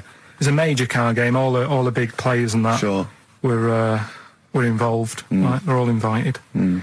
Anyway, so they all meet up in this dark room at the back of the. Oh, there we go, dark room. At the back They didn't work. They didn't see the little 4-foot hairy fella. It was brilliant at poker. Like I say, it's a big game, and that everyone's been waiting for it. So it's played in the back room, not in the main entrance bit, right? So anyway, like I say, it's dark in there and what have you, and the players went in. There was already someone sat in there, right? Right. But they couldn't quite see him. Was he a short, hairy bloke with slightly longer arms than legs? Couldn't see him. Were his arms slightly longer than his legs, strangely enough? Was he holding his hand of cards with his feet? Anyway. So the cards were dealt, right? Cards were dealt, games going on. His cards with his feet! Game went on for hours, right? No one's listening. The terrible thing is that not even we're listening to Karl now. I know. Literally no one is listening to Karl. There was a lot of smoking going on. It's going on. A lot of eating and nuts going on. That was a bit weird because they don't normally get through as many, but for this night. So, come on, let's just play Bruce. Goodbye, everybody. See you maybe at Christmas time. Goodbye. It angered me that is there a lot of cheap housing in Leeds? Would that have ruined it for him? But it just was. I assume maybe she was squatting or something. So could we bring back just for one night only, educating Ricky? Oh, I'm excited. Yeah. Do you think it warrants that? I don't know enough about it. You know what I mean? About what? It sounds perfect. Play the jingle. Educating Ricky. He's getting smarter. A couple of things happened in the week that I read about. Okay. Keeping up on what's going on and that. Sure. Yeah. One was about that Galileo fella. Okay. Was it about 1636? Was it? I think it might have been earlier. Bad. Go on. Did some stuff with light and that. He did lots of physical experiments, yeah. Is that it then, Karl, is it? He did some stuff with light and that. What did he do with light? What was that? Well, I think he invented the first... Telescope? Telescope. So I think it's a particular lens, though, and he did experiments where he dropped famously two different weighted balls from Pisa, and they hit the ground at the same time, showing that it doesn't matter, the weight doesn't matter, but air resistance does and stuff like that. I think he probably explained it a bit better than that. Yeah, but I'm talking to Karl. Sure. Did they need to know He's stuff? just thinking about pizza. Yeah. Did they need to know stuff like that back then? What do you mean, did they need to know stuff like that? It's just... There weren't people going around going, I've got to drop these two things off the bleeding tower of pizza. I just don't know which one's going to land first. Yeah, I need to know. What do you need to Bring know me about? Galileo. Yeah. It's for a bet. Yeah. No, but if I was knocking about then, I'd be like, stop messing with that. We need a telly. Or, do you know what I mean? I bet he thinks the Flintstones is real. I know. That'd be brilliant. That's what I'd do if I was a caveman. I'd make a telly out of rock. Yeah. And a pelican and a as car a cement that I just mixer. ran along the road with. Yeah, exactly. Yeah, we need a car. Yeah. Well, we haven't really got the internal combustion engine. Can you stick your feet through the bottom? Yeah, just get me a car, for Christ's sake. Anyways, I'll tell you something I do know. Go on. Right? But I can't really get a question out of it. Go on, just tell us. There's a shadow somewhere. It's already good, isn't it? I'm loving it already. No, right? There's a shadow. I think it was in America. Yeah. And it's on a quiet road. I'm guessing somewhere like Boston. That's what you mentioned. Okay. Right? No. Somewhere like Boston. And people at night used to see this shadow moving about. And they'd go, what's that? Right? And it got known, the town, the little local town got known for this shadow, but it didn't cause any problems. What are you talking about? Well, it was like, You lost me. What are you talking about? do you know, like some places get famous, like Scotland's got the Loch Ness Monster and that, but it doesn't cause any. Yeah. But it doesn't cause any problems. It doesn't exist. Go on. Right. So there's this shadow walking about on the road. And, What do you mean? No, what's he again? Rubbish. Right. So he's walking Nonsense. about. Where did you read this? Where did you He's see walking this? about. This was on the internet, and I'm sure. Sorry. Sorry. Right. I thought it was shite.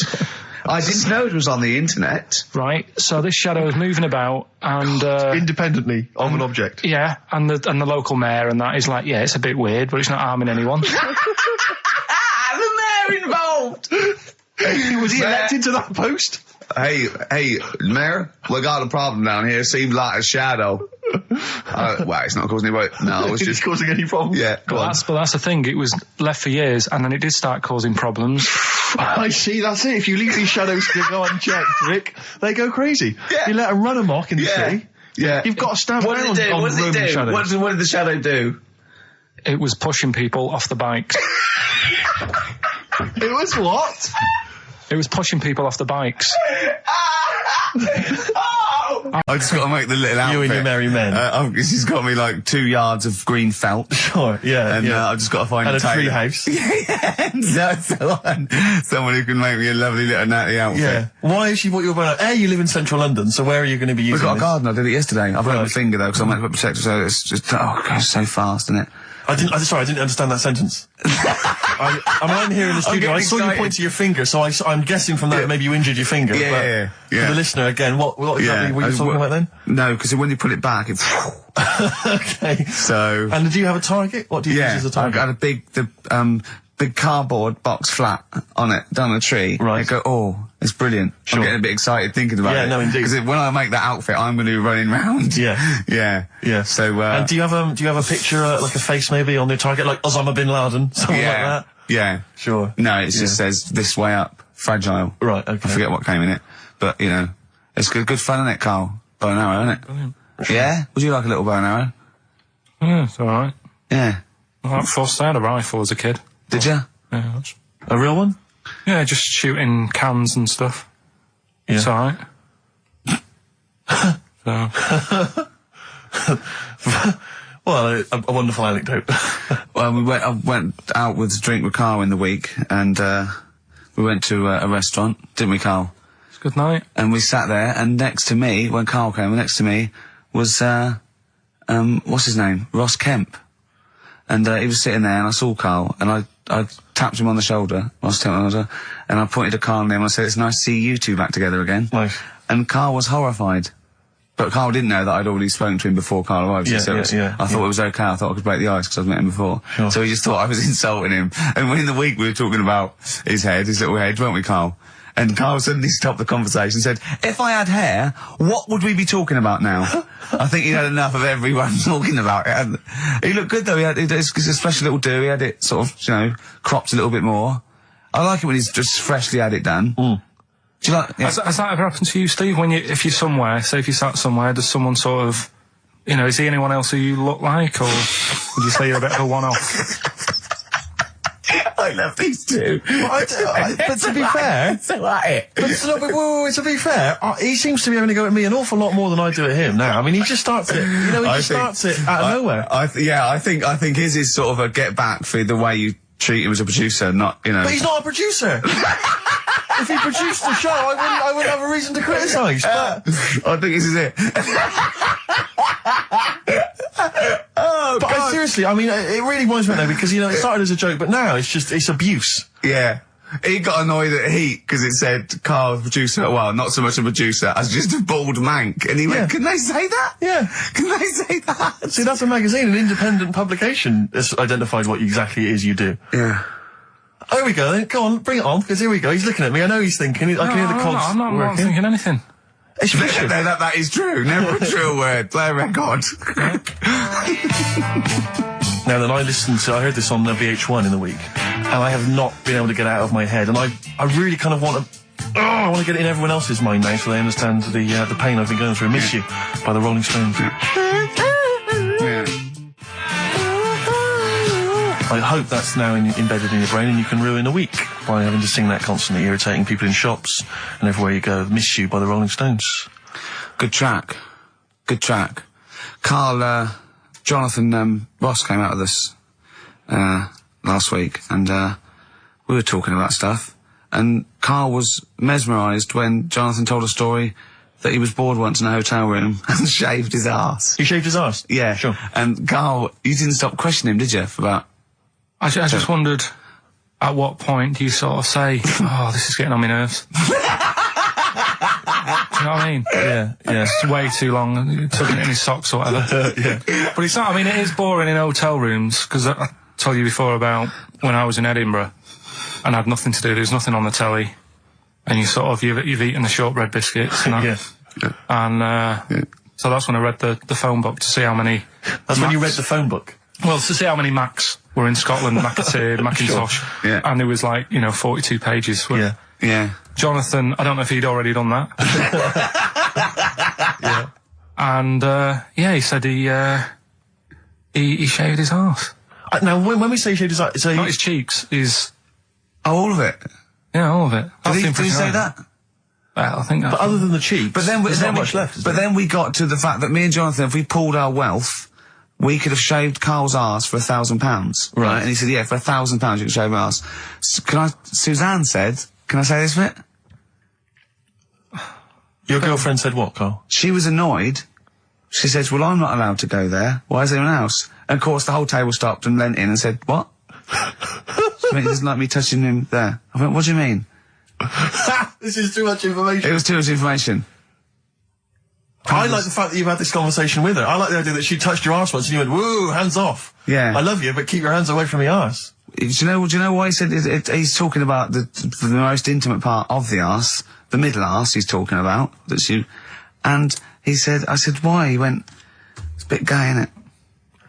I said, how can a girl touching it be a bit gay? If you stood behind it could be anyone, doesn't it?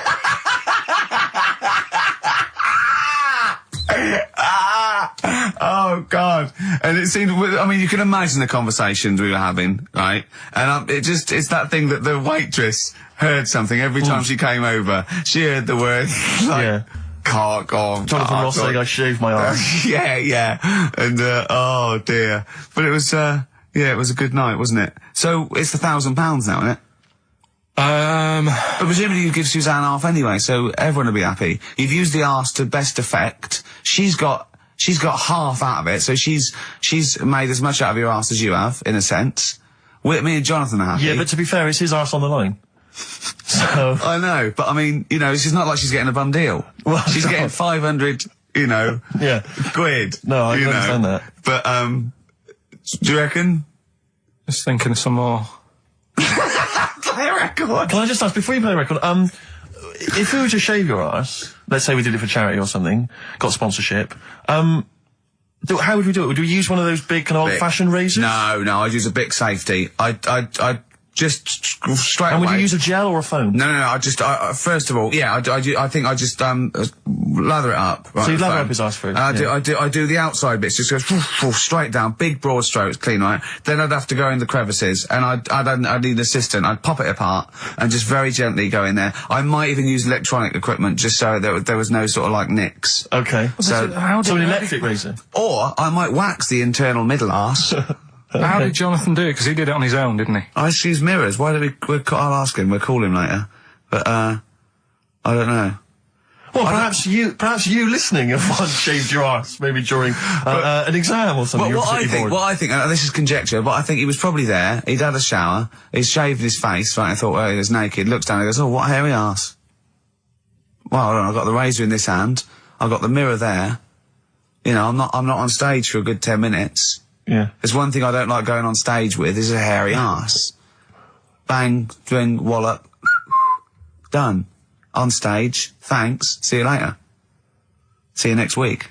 Yeah? What are you thinking, Karl? No, it's just how airy was it? Do you know what I mean? How airy was it? Because I imagine, you're saying mirrors and stuff. But he's how old is he now? He's 42. And they say your testicles drop quite a bit once you start getting old, don't they? Yeah. So he's got to make sure they're out of the way. Yeah, but I don't think I can speak for myself, as a similar age to Jonathan, that, there's millimetres in it. It's not like we tuck them in our socks in the morning. They're still in the same place. You really wouldn't know the difference. It wouldn't, if we filmed it in, time-lapse camera, it wouldn't be like a bungee jump. Do you know what I mean? They wouldn't be moving a lot. Yeah.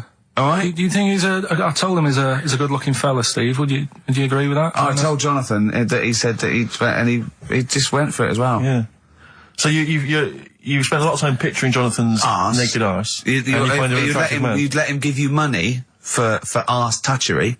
Yeah. Whereas your girlfriend's got no chance, and you're saying he's a good-looking man. Do you want to play a record and think about what you've done? Interesting.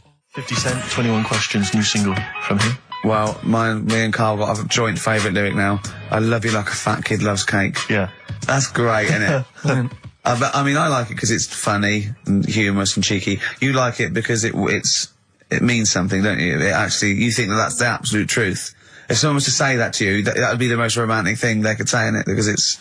No, I'm just thinking that's, you know what it means. It's like the Elephant Man, right? The Elephant Man, that's what he's called.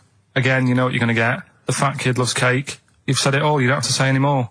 I can't believe it. I'll tell you what made his day the other day. I love it. Jonathan Ross said The Elephant Man is one of the best films ever made. Yeah.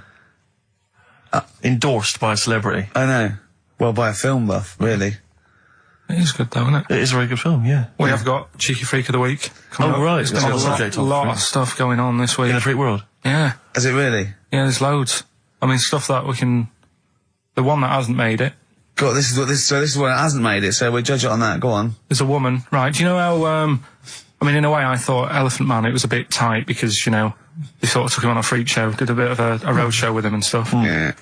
There's some woman, I think she's in India, like now, who, makes a lot of money because she's got 3 legs and like 7 toes, stuff.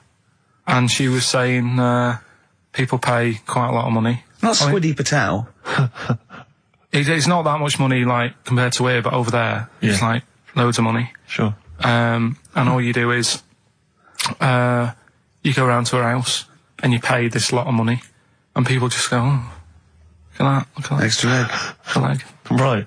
It's quite a lot of money in that. So she hasn't even got to go out on the road anymore, like in the old days. No, People that's come to what her. annoyed me. It's like, well, you could get to them faster. You go and see them if they're paying the money. Sure.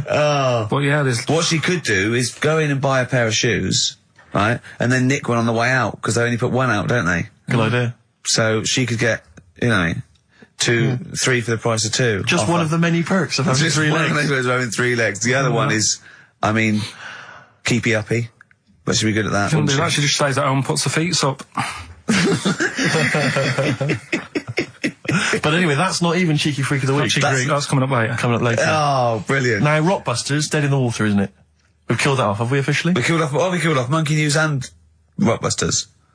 Didn't I tell you that there was some sort of petition for Monkey News? Was there? What was the Caused story? a lot of, it's loads of emails and that. You mean saying- you've done Monkey News? You mean you want to do Monkey News? No, but seriously, there's uproar. And people were like, you can't get rid of Monkey News. Yeah. Don't be doing that. Who sort of what? Loads of people. Was it monkeys? Trying to write the complete works of Shakespeare? Did Tony Blair get a whiff of it, and he's coming So down we're like a doing ton of Monkey bricks? News. And Rockbusters, Steve, if you've got a better competition, then we'll do yours. That's fine. Do you know what I mean? If that's what you want to do, we'll do. What did you want to do? No, I was just wondering whether we should perhaps not do a quiz at all rather than do that piece of rubbish. Might be better to have nothing. Might be better just to have silence during that part of the show than have Rockbusters. I don't know. If We should discuss it off I air. give you the clues and that, and if you think they sound rubbish, we're not doing it. Hey, so what did you just pinch off? I can't confirm it at this stage, exactly what happened, but it certainly felt like a pinch. I looked round, there By a woman? There was a woman behind me. Right. She was fairly old. I think she's probably in her mid-30s. Right. Kind of reddish hair. Right. I don't know if she's listening. Right. But she knows where I am.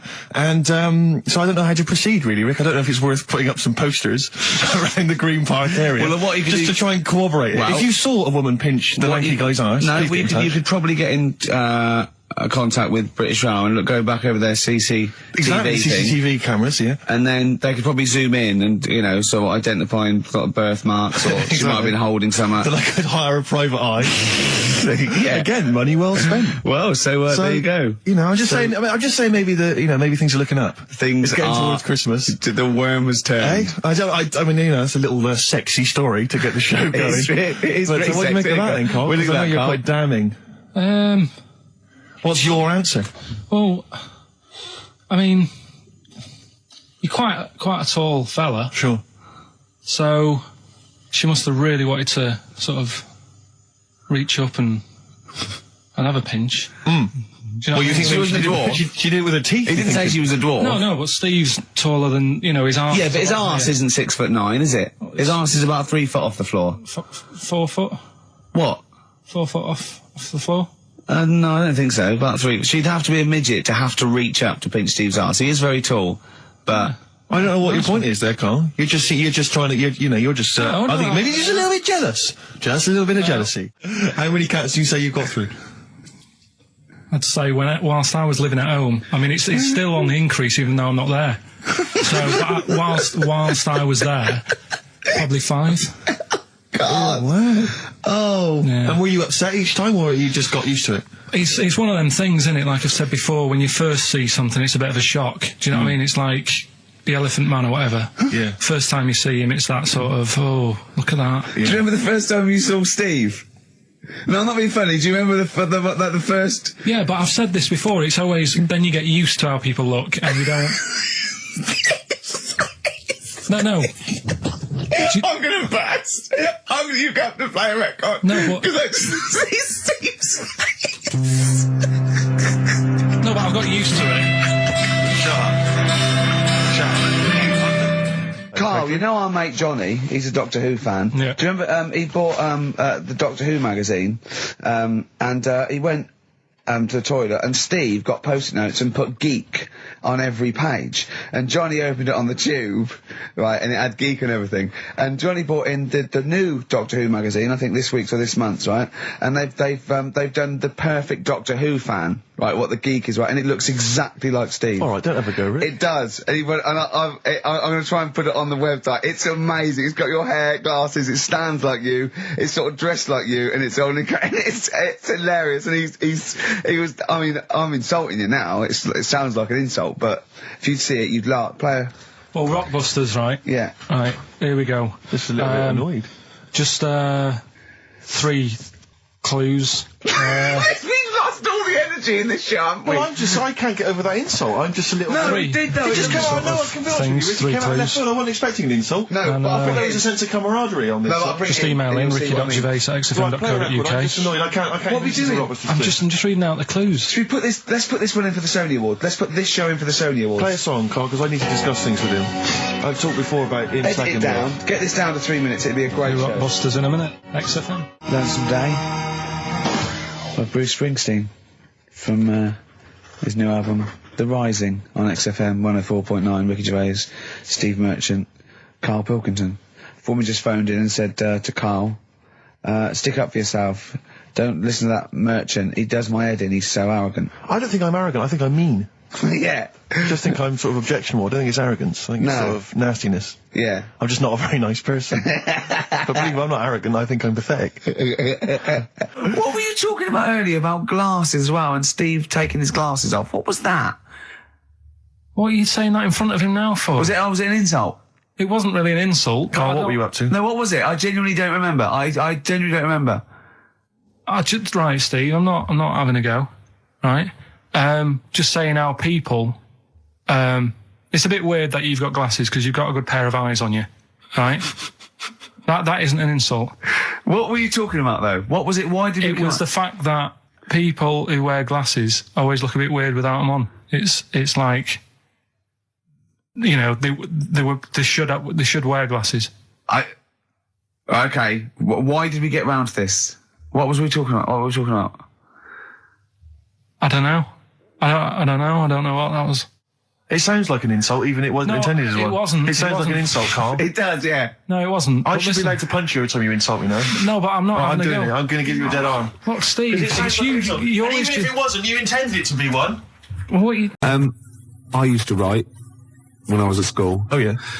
Now, I didn't watch sort of kids' programs when I was growing up. I watched sort of crap adult ones. You know, I mean, ITV on the telly from 12 midday through to like midnight, and I'd watch all the police series, Police Story, Charlie's Angels, Steve Austin, and Teen Knight Rider. Teen Knight Rider, yeah. And I wrote this essay at school, and I just couldn't stop, and I started serialising it. And every time I just kept writing, there was sort of like, you know, people were reading it at school, and it was about a cop, a New York cop, who was as hard as, you know what I mean? Yeah. And I worked out what his name was. Now God, this is how television influences me. Because it was one word name, which is his surname. That was the title of the book, title of the series, and that's what all his friends called him. Right. It was called Jezuk. Jezuk? Yeah. Jezuk. Yeah, I thought it had a Z and a J. Jezuk. Jezuk. Yeah. Do you know It what I mean? does sound so close to like Pillock or Jesse. Yeah. Or Nonce. No, nonce. There's no nonce. Do you know what I mean? The difference between sort of like Jezuk. pillock and jism. Damn you, Jezuk. Yeah. You're off the case. Give me the badge. Keep the stinking badge. I don't need a badge to be a cop. It was all stuff like that. And he'd burst, yeah. And so he'd look at his gun and go, this is my law. Oh my God, it's Jezuk. How did he find us? Jezuk. Yeah, it was great. There'd be shootouts and everything. Oh, fantastic. Let me just ask, did he have perhaps have a broken marriage? He was hard-boiled. He played by his own rules. Didn't he? Yeah. I imagine. Simultaneous with this. He was a bit of a drunkard as well, had a bit of drink. No, he didn't drink, Oh, no. good, He was a good-looking fella.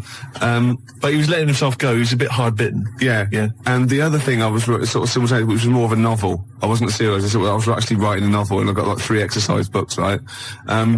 It was about this kid, right? Oh, God. Right? He saw his parents just brutally murdered for no reason by a gang of outlaws, yeah? And he buried his father, and he knelt down on the grave, and he said, looked up, and he goes, as God is my witness, I will avenge thee. And then he sort of went to the store, and he got loads of bullets, and he practiced, and he was the fastest gun. He was only about 16. Yeah. His name was Jody Barnes. Jody Barnes is all right, yeah. Yeah, Imagine, that's nice. Yeah. Oh, fantastic. Have you still got any of those exercise books? I not. That would Because be the incredible. teachers used to sort of like, I imagine going, yeah, it's good. I imagine them passing around the, he's done another one. Gervais has written another episode of Jezuk. Yeah. But I say, seriously, if you brought one of those in and read it out, I'd be entranced. Imagine it. Seriously, that'd be great. Do you think The your mum ramblings might... of a twisted 14-year-old brain that only ever watched ITV cop shows. Do you think your mum might still have some copies of she's Jezuk? No. Was it like sort of, the initial one was like Jezuk, then it was like Jezuk abroad, Jezuk in Paris, Jezuk on safari. Yeah. Here comes Jezuk. My mum... Return of Jezuk. I liked that Jezuk. He's a proper man. Yeah. It's not like you. But Mum, I invented Jezuk. You're a Nazi. You couldn't be like Jezuk. He's in my mind. Return of Jezuk. Here comes Jezuk, son of Jezuk. Oh, it's fantastic. What if Jezuk met Jody Barnes? They'd get on. They'd have no quarrels. They could team up. Oh, it'd be fantastic. After the break, a little bit of Lars. Teen Jezuk. It's been 3 months. It's been 3 months coming. There's this thing. I don't know the full story. I don't know how it happened, right? But little Russian fella. Yeah. He was sort of having sort of emptying his bladder, right? And somehow electrocuted himself. Right.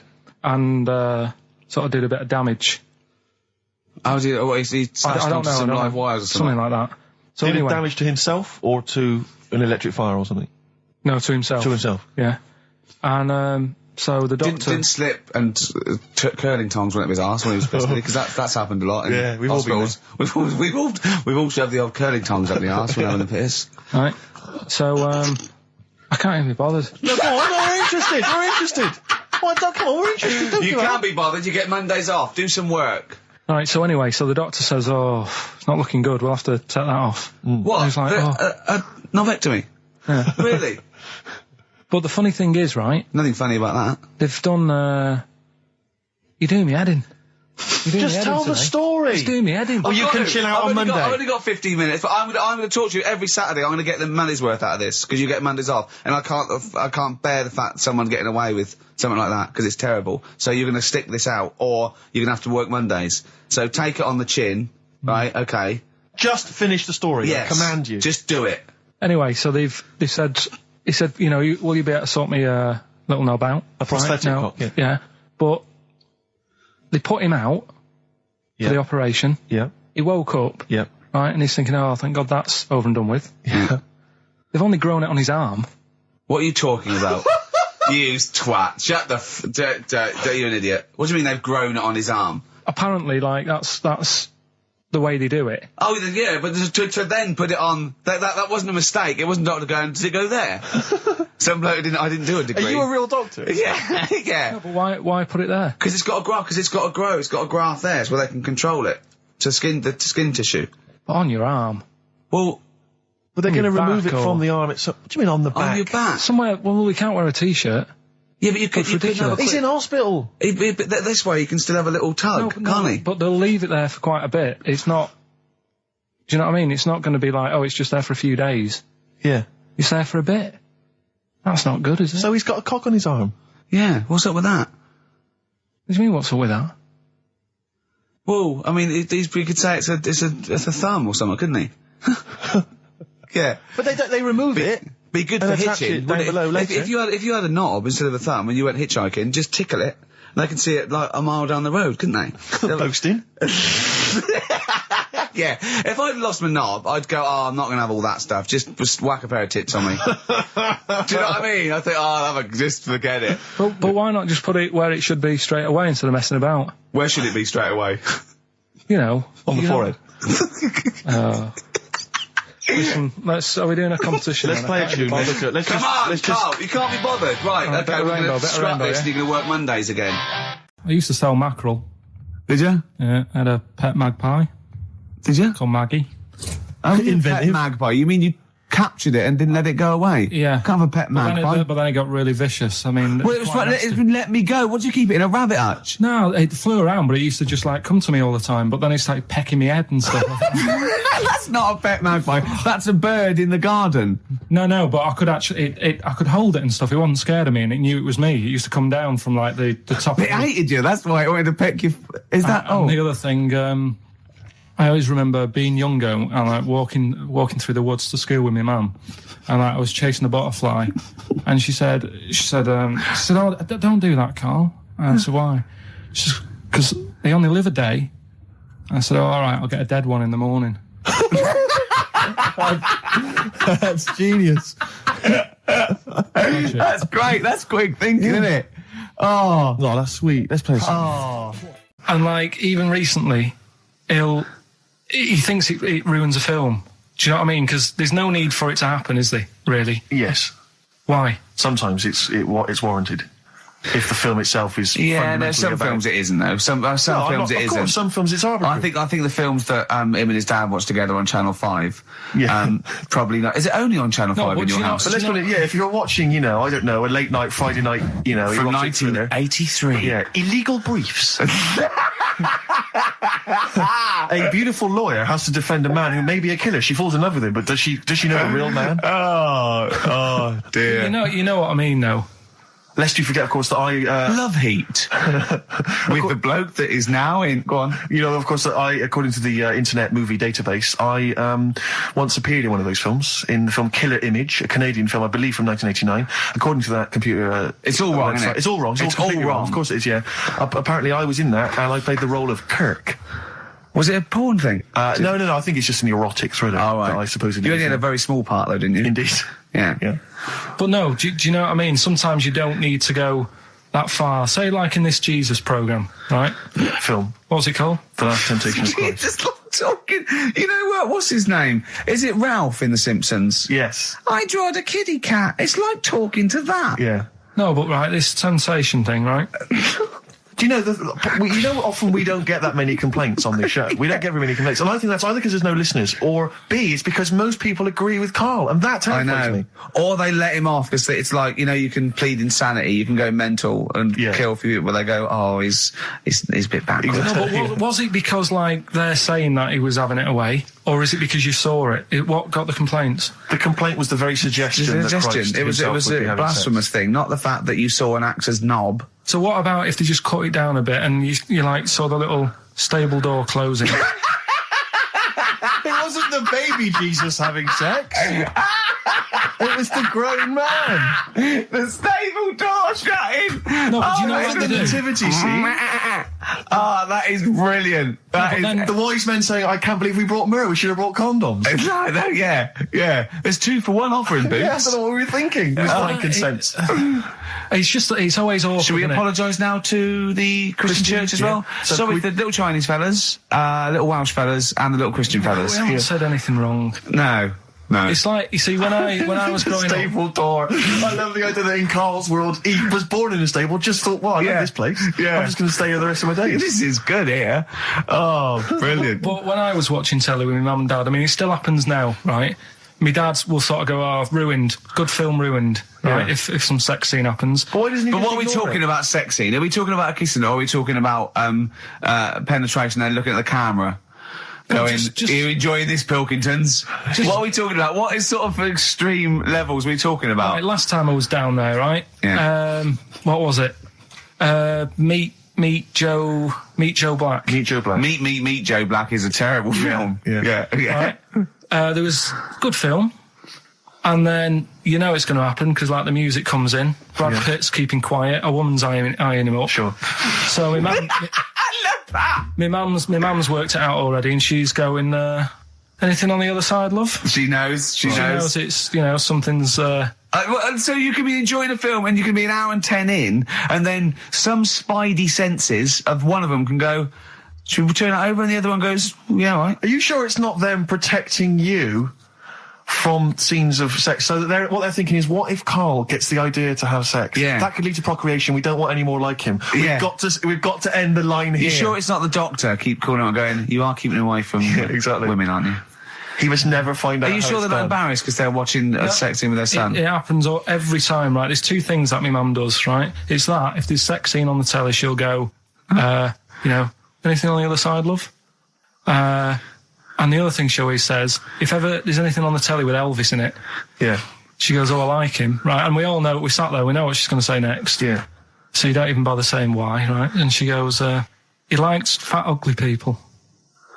He what? He liked fat, ugly people. He didn't always go for, like, the good-looking fans in the crowd. What Elvis did? Yeah. Right. That was always the thing. And I'm sorry, no, hold on. I don't know what we're doing now with our lives, Steve. Wait a minute, wait. So your mum says two things, right? She either says... Is there anything else on the other side? Or, I like Elvis. There's a pause because you know what she's going to say next. She says, he liked fat, ugly people. How often does this occur? Well, because they've got, like, Sky, there's a lot of those channels on. They're like the music channels. So Elvis always comes on. There's either an Elvis film, there's, like, a classic hit by him on... And she'll go, I like Elvis, he likes fat, ugly people. And what do you mean he liked fat, ugly people? Is she a fat, ugly person? Because there's that special Vegas show, isn't there, where he's dancing about, right? And he's got loads of scarves around his neck. Towels. Yeah. And, like, he always hands them down to the fat, ugly ones. Right. And I always say it's because they're the fat, they've got a sweaty face because they can't, you know what I mean? I don't know what world they live in. I don't know how we've gone to this subject. What sort of world are you guys when you're watching his face? And what do you mean fat, ugly ones? You mean they're in the front, they're sweating a lot because they're a bit chubby? So she thinks, is giving them a towel because it's But he's really going, wipe your face, you're putting me off, you fat cow. Stop sweating near me. There's another one. What? So, hairy Chinese kids. Yeah. Jesus. We haven't slagged off hairy Chinese kids. We slagged off Chinese. We didn't slag anyone off. We just said they really haven't got a town as such, and they wear shoes. What do we say? Yeah, little wooden shoes. And what did the I just don't know how we got onto Elvis and big fat ugly women. I don't know I don't know how we sidestepped from the Last Temptation of Christ. Did you see that fat Girls and Feeders Go program? on a minute. Eh?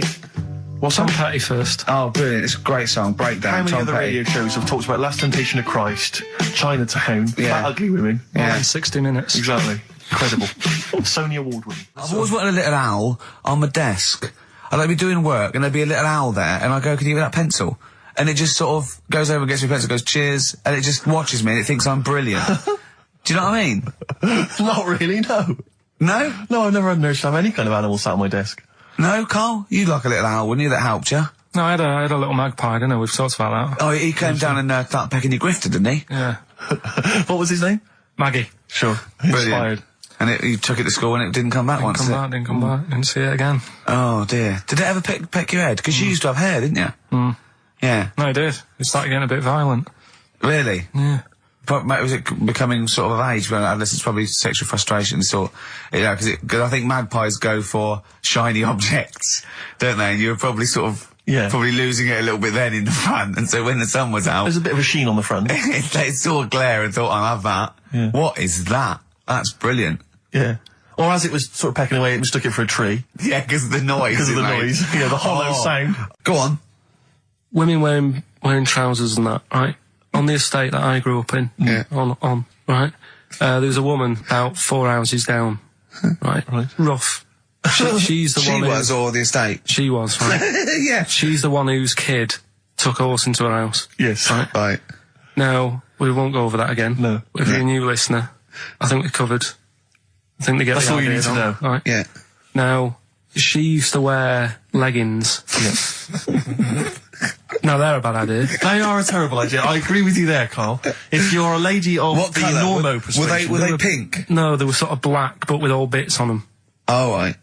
You know what I mean? What, toast and Just horse bits. droppings? Yeah, go on, yeah.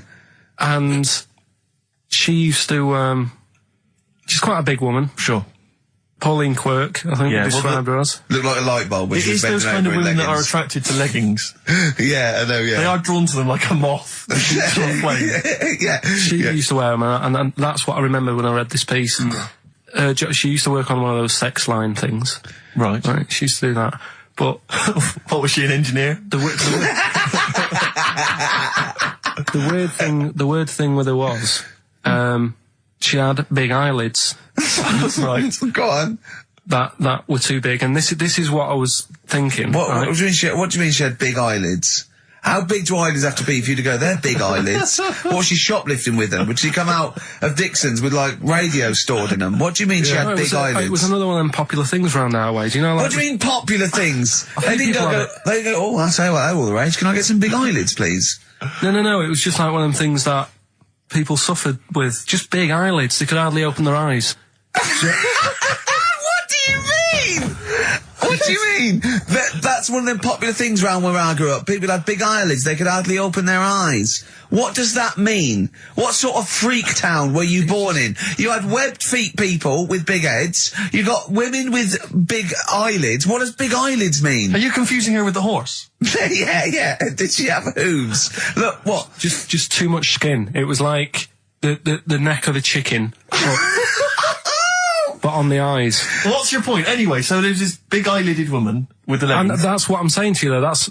When I read that story with people with trousers, Yeah. I went from that... Yeah. To into a that. woman who used to have big eyelids. I still know the point. But then, and also the other bloke who had the eyelid problem was a mate of mine. Right. His dad had it.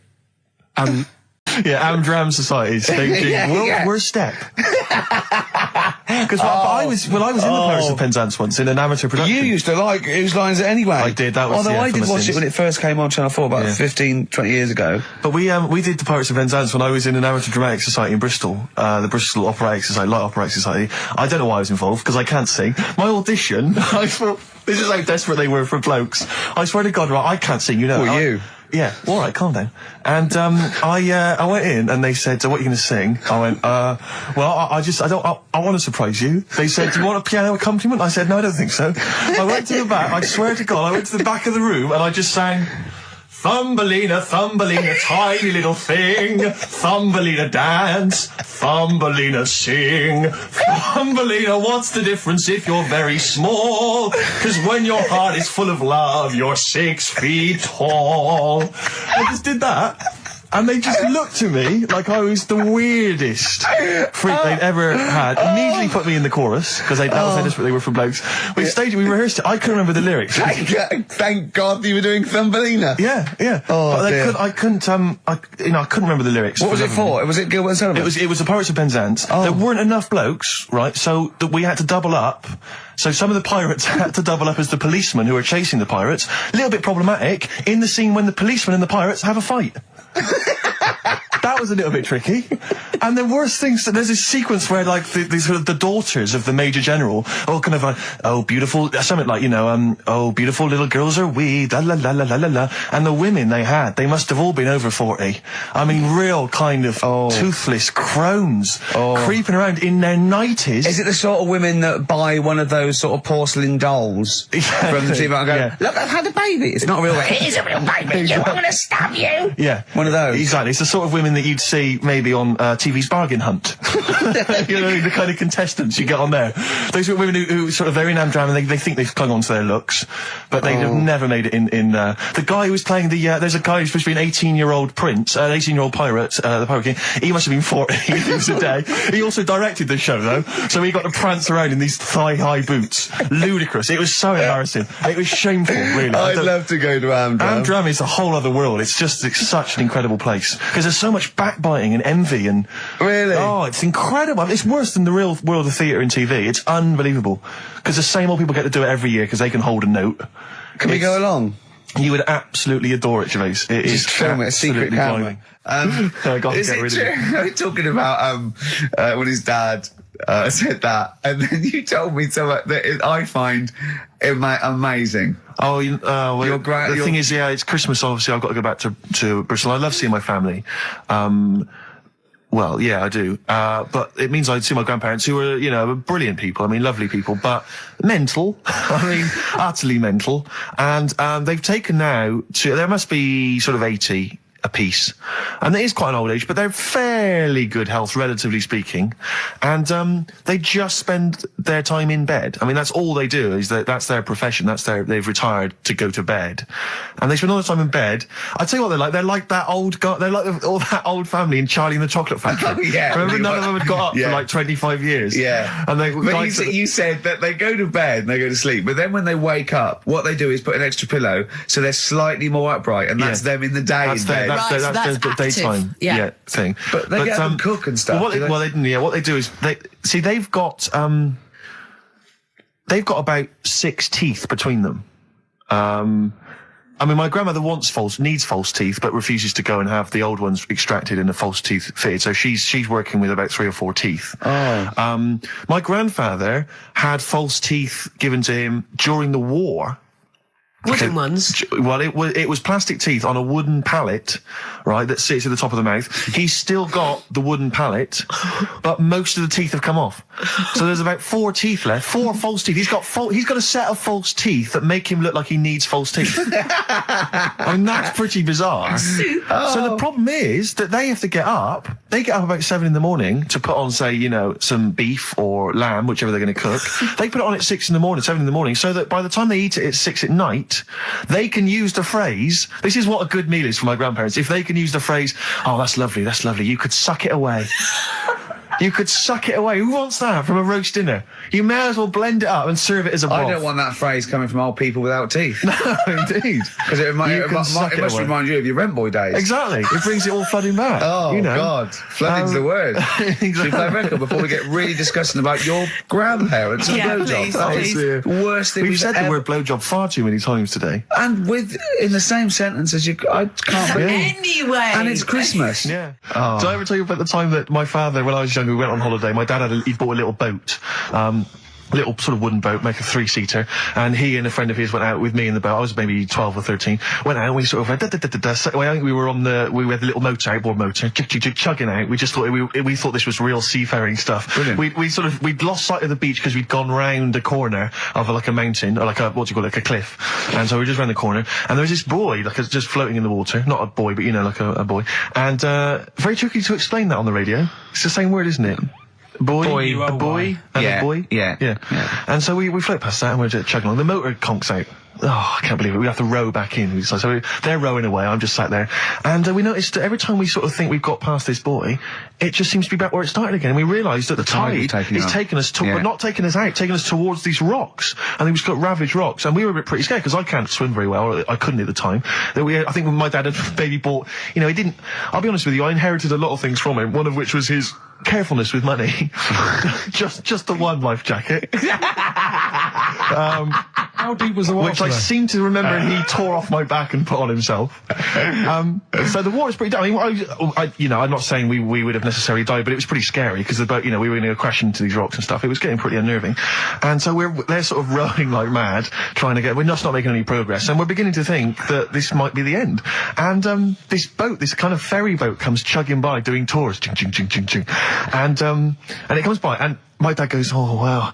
We were going, brilliant, they can help us. They'll throw us a rope, they'll tow us back in. He was going, you've got to be careful, hang on, because according to the laws of the sea, if he rescues us, Steve, he can claim my boat. The laws of the sea mean he can claim my boat and salvage. I love the idea of that's like a reward. Doing that. But what I like is, his 12-year-old son might die, he's thinking about the boat. I know, but also, the other thing, of course, is that I like the idea of this ferry master going, Yeah. the boat be mine now, or take your son. Yeah. Let me think about it. I need a new bed. That'll be just right. King size. Oh dear, that's lovely. But because when I was younger, I remember being outside a post office once when I was about 10 or 12 and finding a purse. and thinking, oh, that's nice. And opening it up, there was some money in there and a pension book, and so it was obviously an old lady. I found an address, I sent it to her, and my mum said, you know, you've been so good there, you'll probably get a little reward. She'll probably send you a little reward. Nothing. I got maybe a thank you note, but no cash, no moolah, nothing. Really? And I was livid, because I'd been told that I was going to get a reward. I thought I've been a good Samaritan, nothing. So, many moons later, when I was at university, I learnt from that, and this is the most bizarre thing. This explains a lot, doesn't it, Karl? This is like the Mary Celeste. I went to a cash point to I thought, I can't get my card in here. And I realised there was already somebody's card in the machine. They put the code in, but then they just disappeared. They'd been kidnapped or something. So it was just there, waiting, sitting. Said, what do you want to do? And it gave you a number of options. I thought, interesting. Steal or go to heaven? Yeah, exactly. You went, oh dear. Yeah.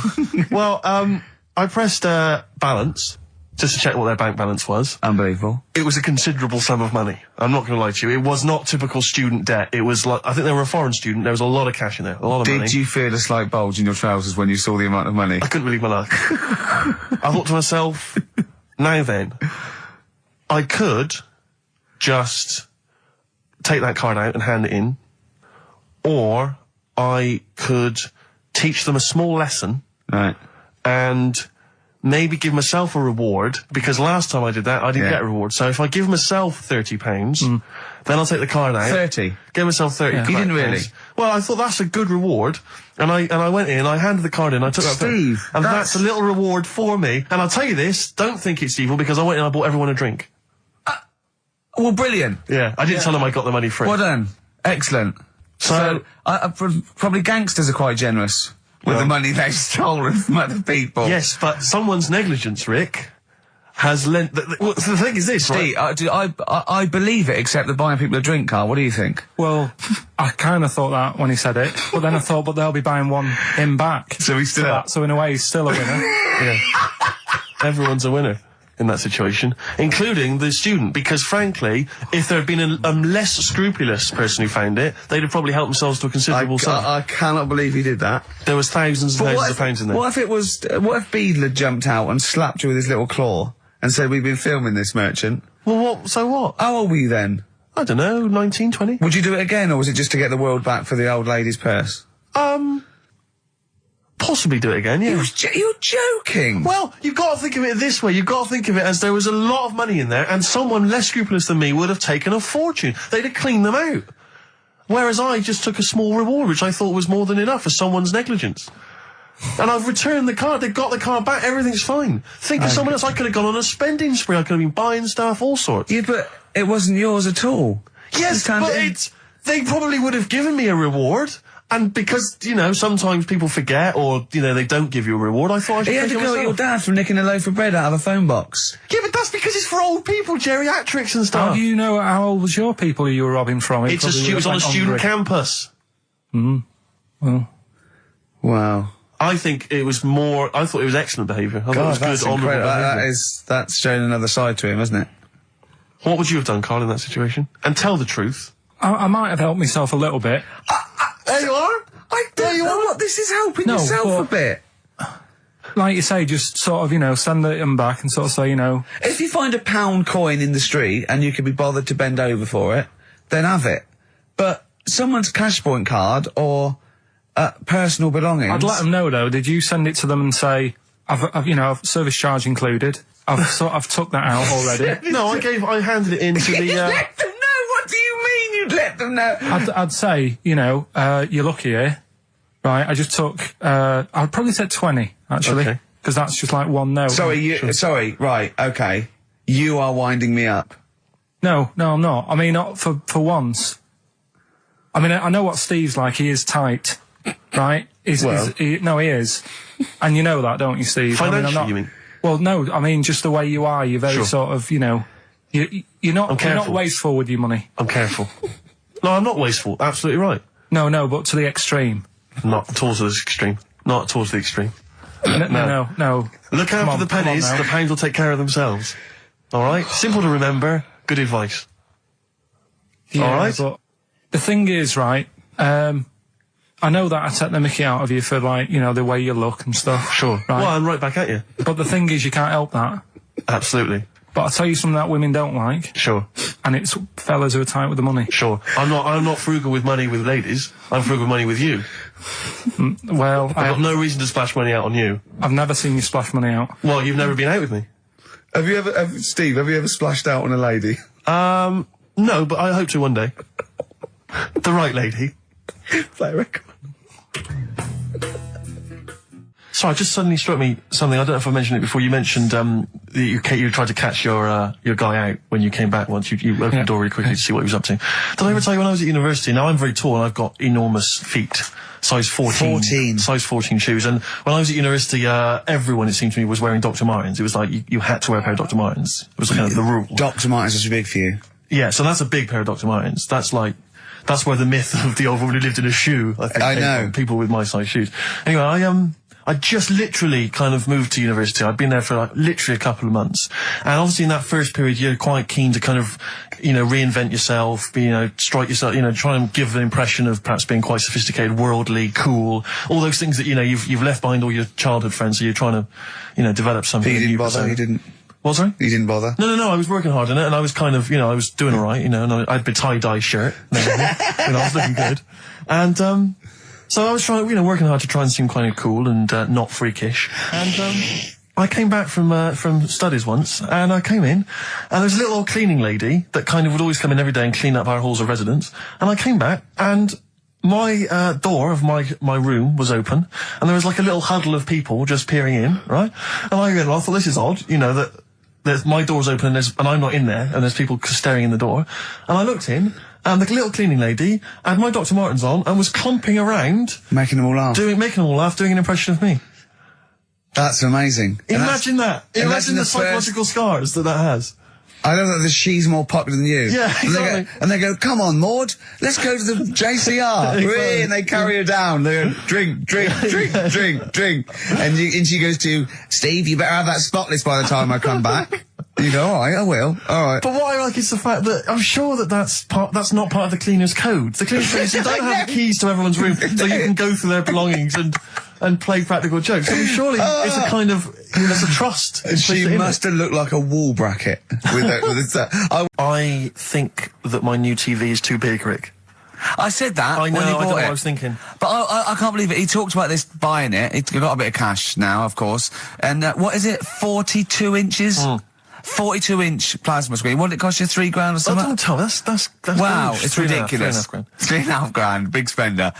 Of course it's too big. Well, I can't get far enough back in my room, in my living room for it. You're meant to be, I think, 4 times the screen size away from it. Really? To get out from the air. So that's 4 times 42 inches you're meant to be sitting away from it, which is impossible. Yeah. Well, I'll have to just get friendly with the neighbours. Yeah, watch it through a hat. If that's the case, though, aren't you better off just getting a portable? What? I don't understand that rule. What are you saying? Well, you're meant to be 4 times the screen size away from the TV. But then what's the point in having a big telly if you've got to keep moving further back? Get a portable. and sit right next to it. Do see your point. Why do people go to the cinema then? Did you see films that are out yet? Fair enough, he's got you there. Done. I tell you this though, I had it delivered, and are you supposed to tip delivery men? Of course you are. I don't know. You see, if I've never had anything delivered before. I never spent that much money. Not if it's a courier with an envelope, but if it's a bloke who's struggled up the stairs, I held the door open two for fat blokes with a fridge, then give him a £5 for a drink. But the problem was, I didn't realise, and I was thinking to myself, I wonder if I've got to tip him. And the guy was leaving, and my mobile phone went off in my pocket, Yeah. and I reached in to get it. He put his hand out, thinking it was a tip. I went, it's just my phone. And I felt terrible after he left. I didn't know. What was I going to do? Run down the street and offer him a £5? No. No, of course not. No. I'm not made of money. I just spent it on TV. Yeah, I've got no money, mate. No. I just spent it all on this. I had to clean out my jar, everything, Exactly. the drawers. Yeah, I'd take some bottles back. The problem was it took me forever to wire it in. I thought I'm not going to pay for someone to wire it up, So it took me about 3 hours to wire it in, and it was huge. And I got it switched on, And the first programme that was on when I got it wired in was Bargain Hunt. I'll tell you this, David Dickinson's tan almost took my eyeballs out. It was incredible. It was like X-rays. So the close. glow. You know, a huge plasma screen with this orange thing coming out, and he keeps turning to the camera, doesn't he? Just to get you. Yeah, he turns away. You get a bit closer. They go, "What's he doing?" He just turns around, takes the cornea off. What do you think, Bargain Hunters? Bargain Hunters. Oh dear, that's why I'd buy a plasma screen to watch Bargain Hunt. I mean, it's ludicrous. This is the problem. Is because what do you watch? I mean, have you watched anything that's been worth having? The only thing I've watched really worth watching. 24. Well, 24 works great, but also films. Obviously, that's the main reason I bought it, because films just look amazing on the DVD on the plasma screen. There's that one that a bloke, right, was going to get a phone call at 4 o'clock to find out if his business was, okay, right?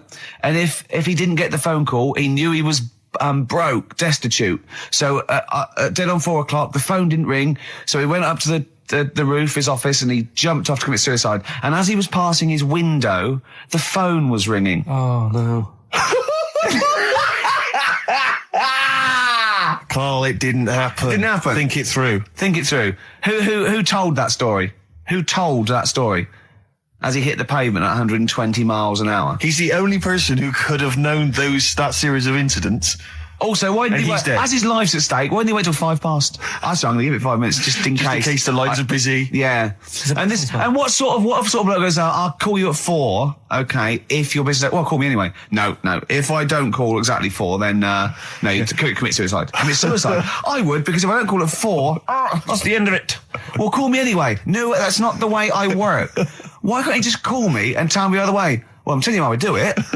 If you're bust, I don't call. Can't you just call to verify in case something goes wrong? What if it's engaged? If you want to be engaged, just commit suicide at 4, please. It didn't happen, Karl. What exactly is there then? Is it just a kind of moon? The other day there was something about this fella who, I think he wanted to be an actor, right? And he was trying all his life to be an actor. Couldn't get a gig anywhere, right? So when he died, he said, right, I'm going to leave all my money to the theatre as long as that theatre uses my skull in that play they do with the head. Hamlet. In Hamlet. So that's that sort of news, and it's weird. Right. What money did he have if he'd been a struggling actor? He had some money in that. What did he do? I don't know. Oh, that's what I'm interested in, what he did. Yeah, that's what me and Steve. Yeah, that's what me and Steve are interested in, what he did, how he earned his money. So, because you were going to educate us this week with some interesting facts. Oh, yeah, come on then. Is that it, or have you got more? Well, that's weird. But that's not educational. You didn't give me his name, you didn't give me when, you didn't give me what theatre. No, but also to take from it. Do you know what I mean? If people listening and go, well, I'm a bit like that. It's like if you've got to be dead and have your skull on stage, that isn't the job for you. That's what I'm saying. If it takes that much, give it up, do something else, right? What else have I taught you? I don't know. You haven't taught, so you've never taught me anything. See, we'll just have to sort of... What, agree to disagree? Right. I just suddenly thought of him listening to this and thinking, I wish they wouldn't play my songs because I don't want to be associated with that drivel. Yeah. Yeah. Most people get a buzz out of it, get it on the radio. Do you think people say, don't let Gervais guilty by association? Do you know what I mean? I love that song. I love Check the Meaning. I thought it was a lovely song. And he's thinking, they're going to sandwich it to bring talk about little gay Chinese fellas and B-days. Yeah. And it's going to make me look What worries bad. me, Rick, is that there were, if we had to draw up some kind of list of artists who would allow us to play their songs, it's going to be such a short list. Gary Glitter, it's just going to be a few people who, are slightly more shameful than us. I just thought of something. There are 1 billion people in China, and I assume it's the same percentage of homosexuality occurs, as it were. That's 1 billion, 1 in 10. That means there's 100 million little gay Chinese fellas running around. Richard Ashcroft, if you're listening, I apologise for that last... Think about it. John, you okay? War's over. I heard a DJ in the week. I won't say who it was, but sort of like a cheesy sort of housewife choice DJ, and he played that, and he went, Weird one, that, isn't it? What do you think of that the first time you heard it? Strange one. John Lennon, Yoko Ono, war is over. Here's the moment, at least, out there. I love that. What does he mean? That's exactly what I want from a DJ. That kind of insight. We were talking before the break about how many little Chinese fellas there are. Yeah. Billions. An awful lot of them. Brilliant, good. More the merrier. Are you familiar, Rick, with the scary fact, I don't know, Camford, if you're aware of this, and it's chilling.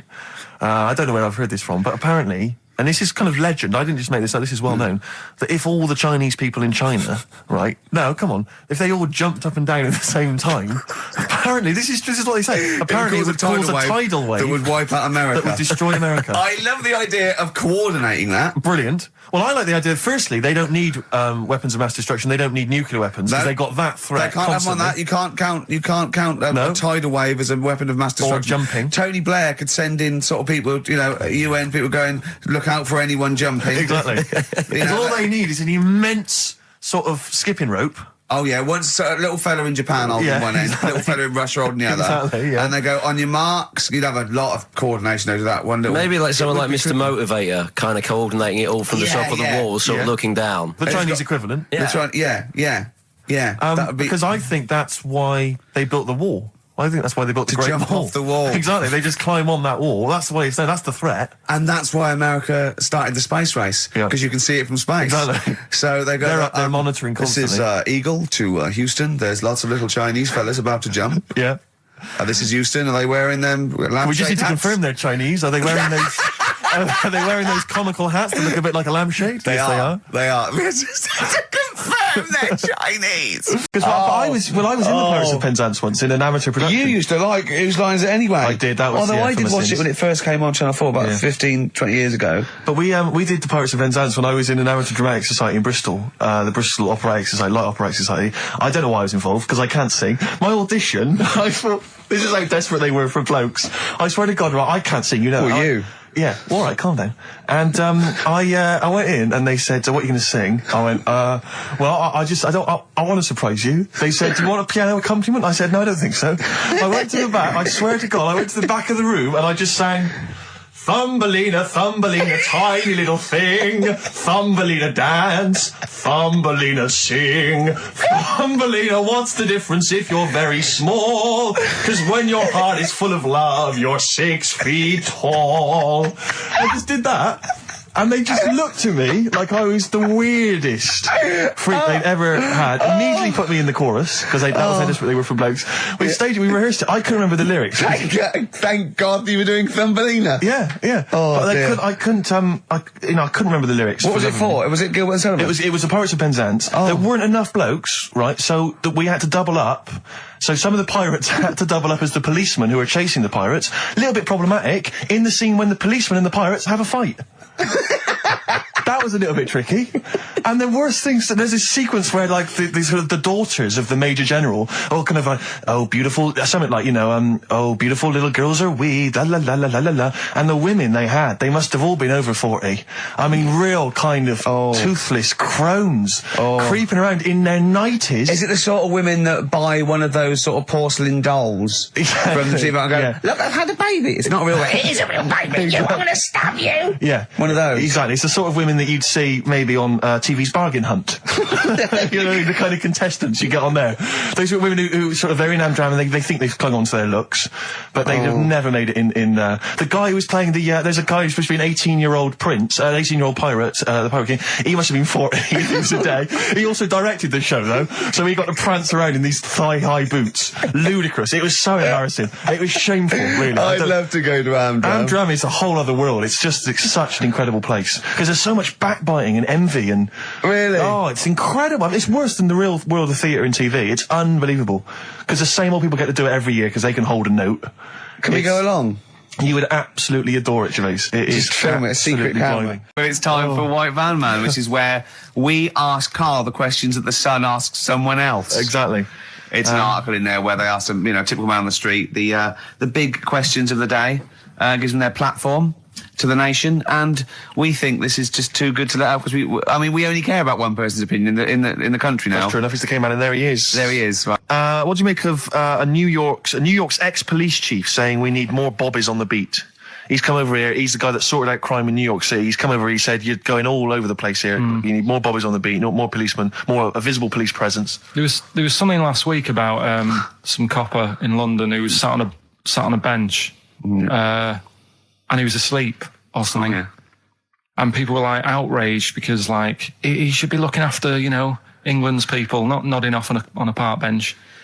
Which is a bit daft because they were shouting he should be looking after England's people. Was this the 16th century you went back to? What do you mean he should be looking after England's people? Wherever he was, if he was in like a park somewhere, they were like really annoyed because he was asleep. But sure.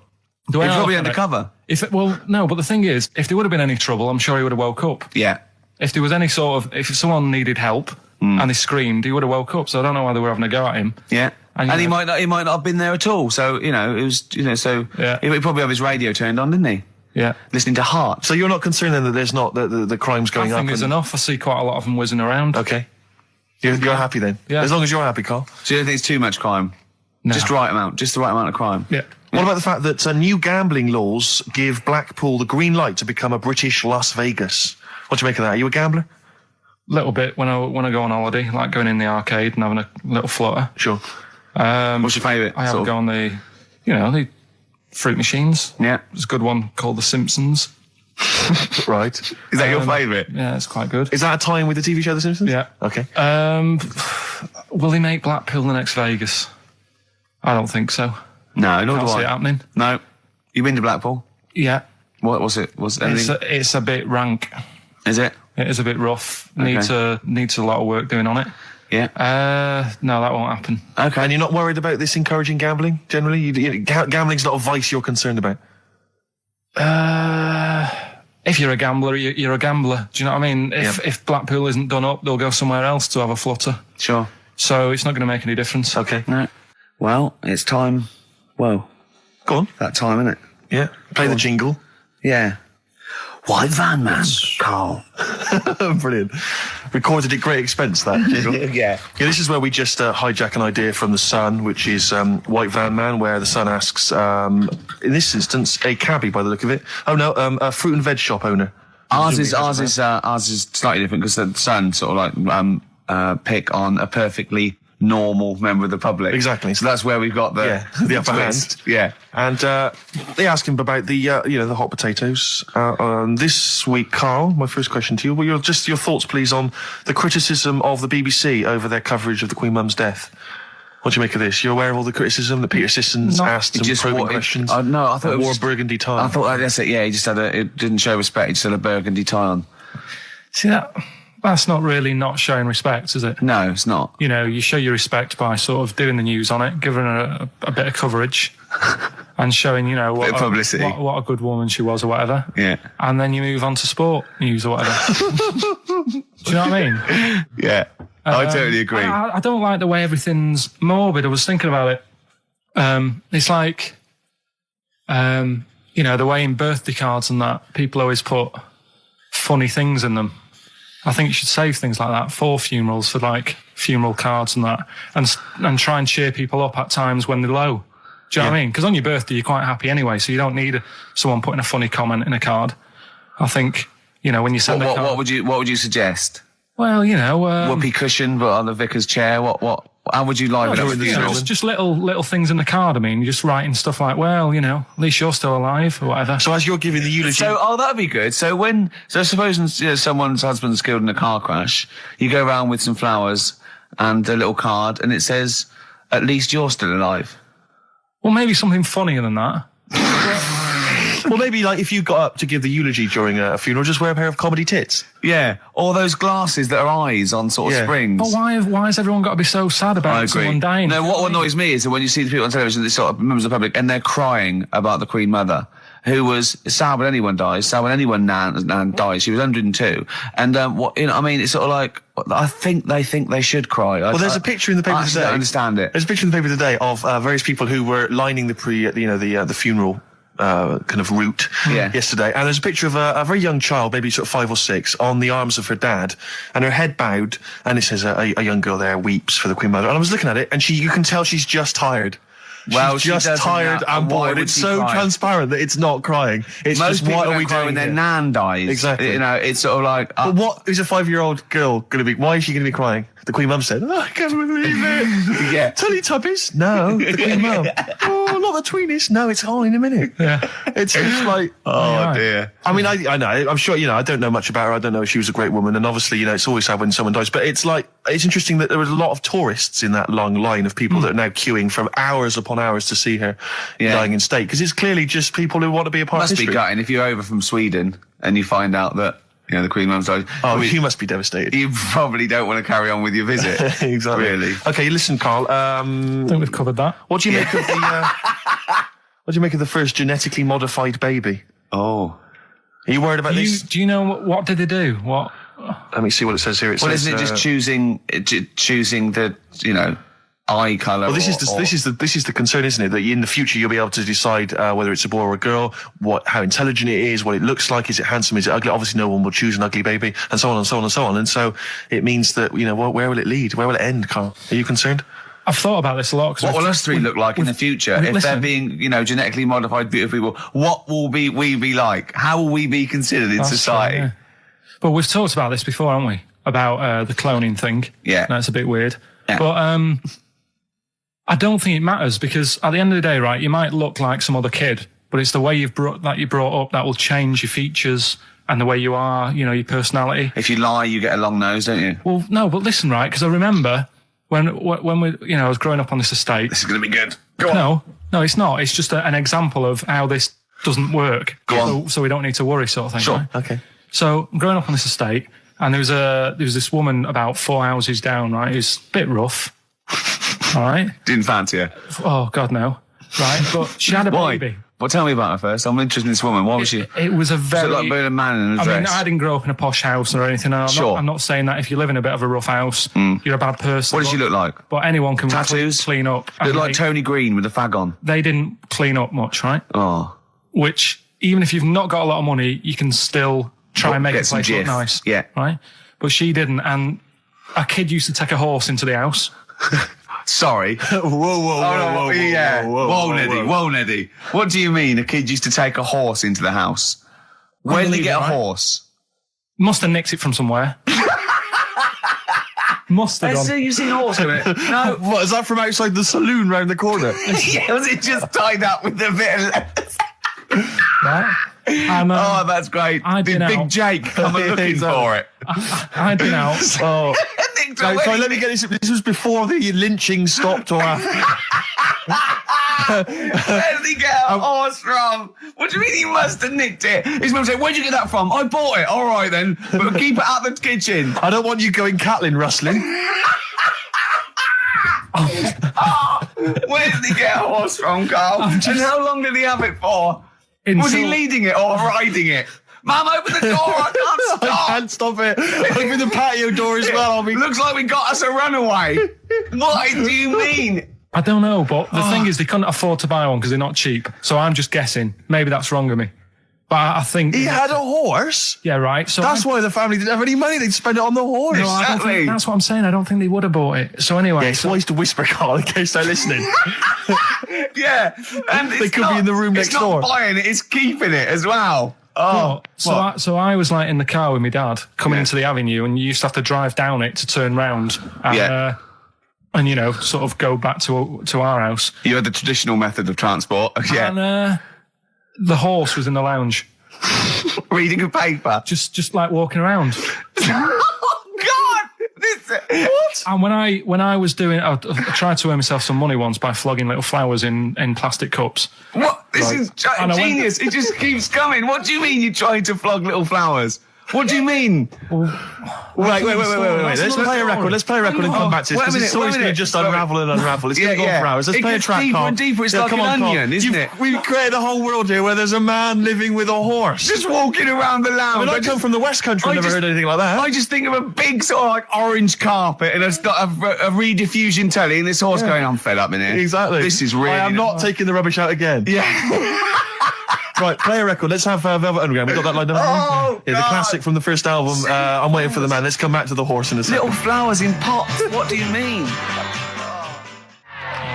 that bootleg's going under the name of Nothing Miss Jackson, I think, by Meats and Poultry. So there you go. I do love these bootleg things because they're so pointless, but they're so enjoyable. Yeah, it's great. It's fun to do. Yeah, exactly. they're really good they're fun. great.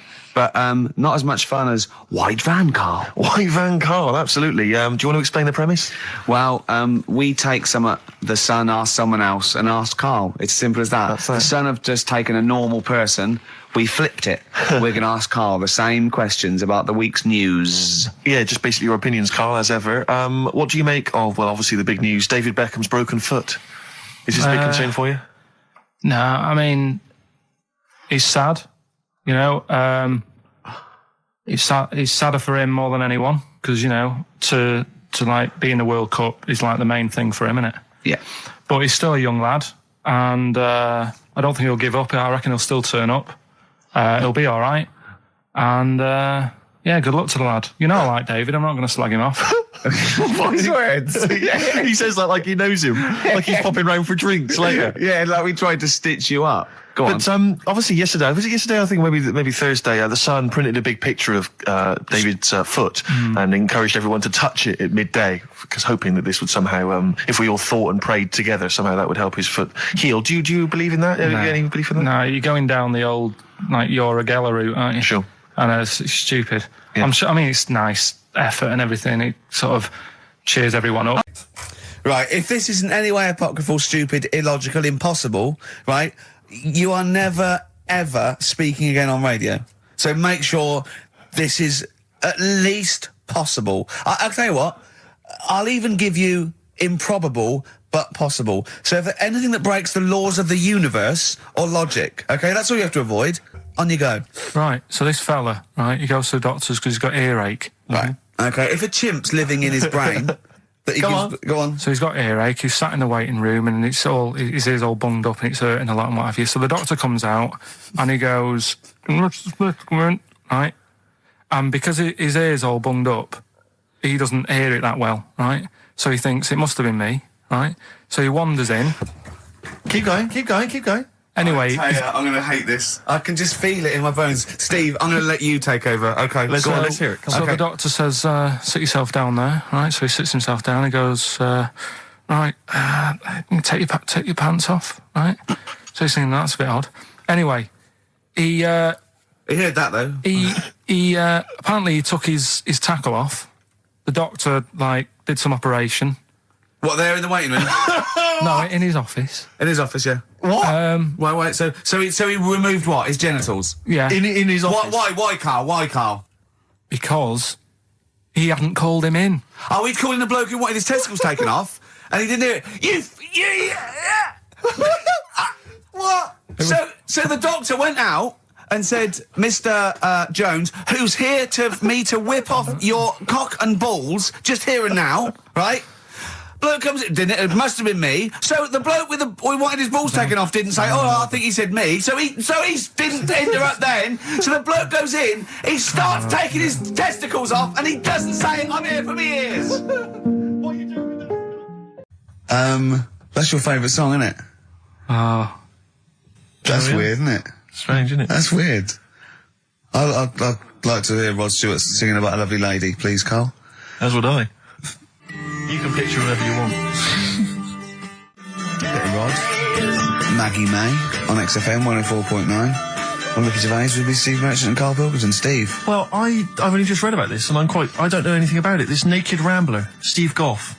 Yeah. Is he doing he's doing a walk from Land's End to John O'Groats? Is he completely nude? Yeah, he's been arrested 10 times on the way, apparently. Right. It says here that Nora Goff, his mum, she's in her 70s. She's begged her son not to walk naked from Land's End to John O'Groats. She said, I don't know where he gets this from. Certainly not me. I am and have always been quite conservative. He would never have been allowed to walk around the house without covering himself up. I wouldn't go as far as to say I'm ashamed of him, but I do not approve of what he is doing. Having said that, it's good to see him on the telly. yeah, it must be. It's not about anything. It's lovely. It's not embarrassing until they're famous with Exactly. it. However embarrassing it is. But I can't believe my son's a serial killer. Nice to see him on the telly. he looks like one. He's not, obviously. Yeah. You know, I mean, what is he doing? I don't Steve understand. wouldn't say he was, and he's not. He's just a rambler. But he's there, right? What's his motivation? He's just walking to, I don't know, it's just a nudist, I suppose. Right. And there's a picture in there, and Karl looked at it and he went, oh, what's the point of that? He went, well, look at him. He's got shoes and socks on. He's got a rucksack on. He's got a hat on. He's not nude. He's just got his knob out. Yeah. But he's got a full beard, thinking, oh, I want to hide some skin. Whereas this little chap needs the air. I'll pop him out all the time I can. They really annoy me because it's in the supplement today as well with the Mirror, right? And they've done a bit about nudists and that. Yeah. Again. Same problems all the time. Go on. There's like an old fella sat there, just. How do you know he's old? Well.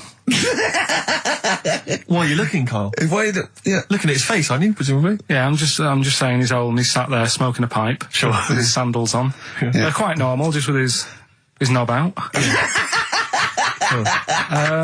But look, he always make the same mistake. He's got a little white deck chair. Yeah.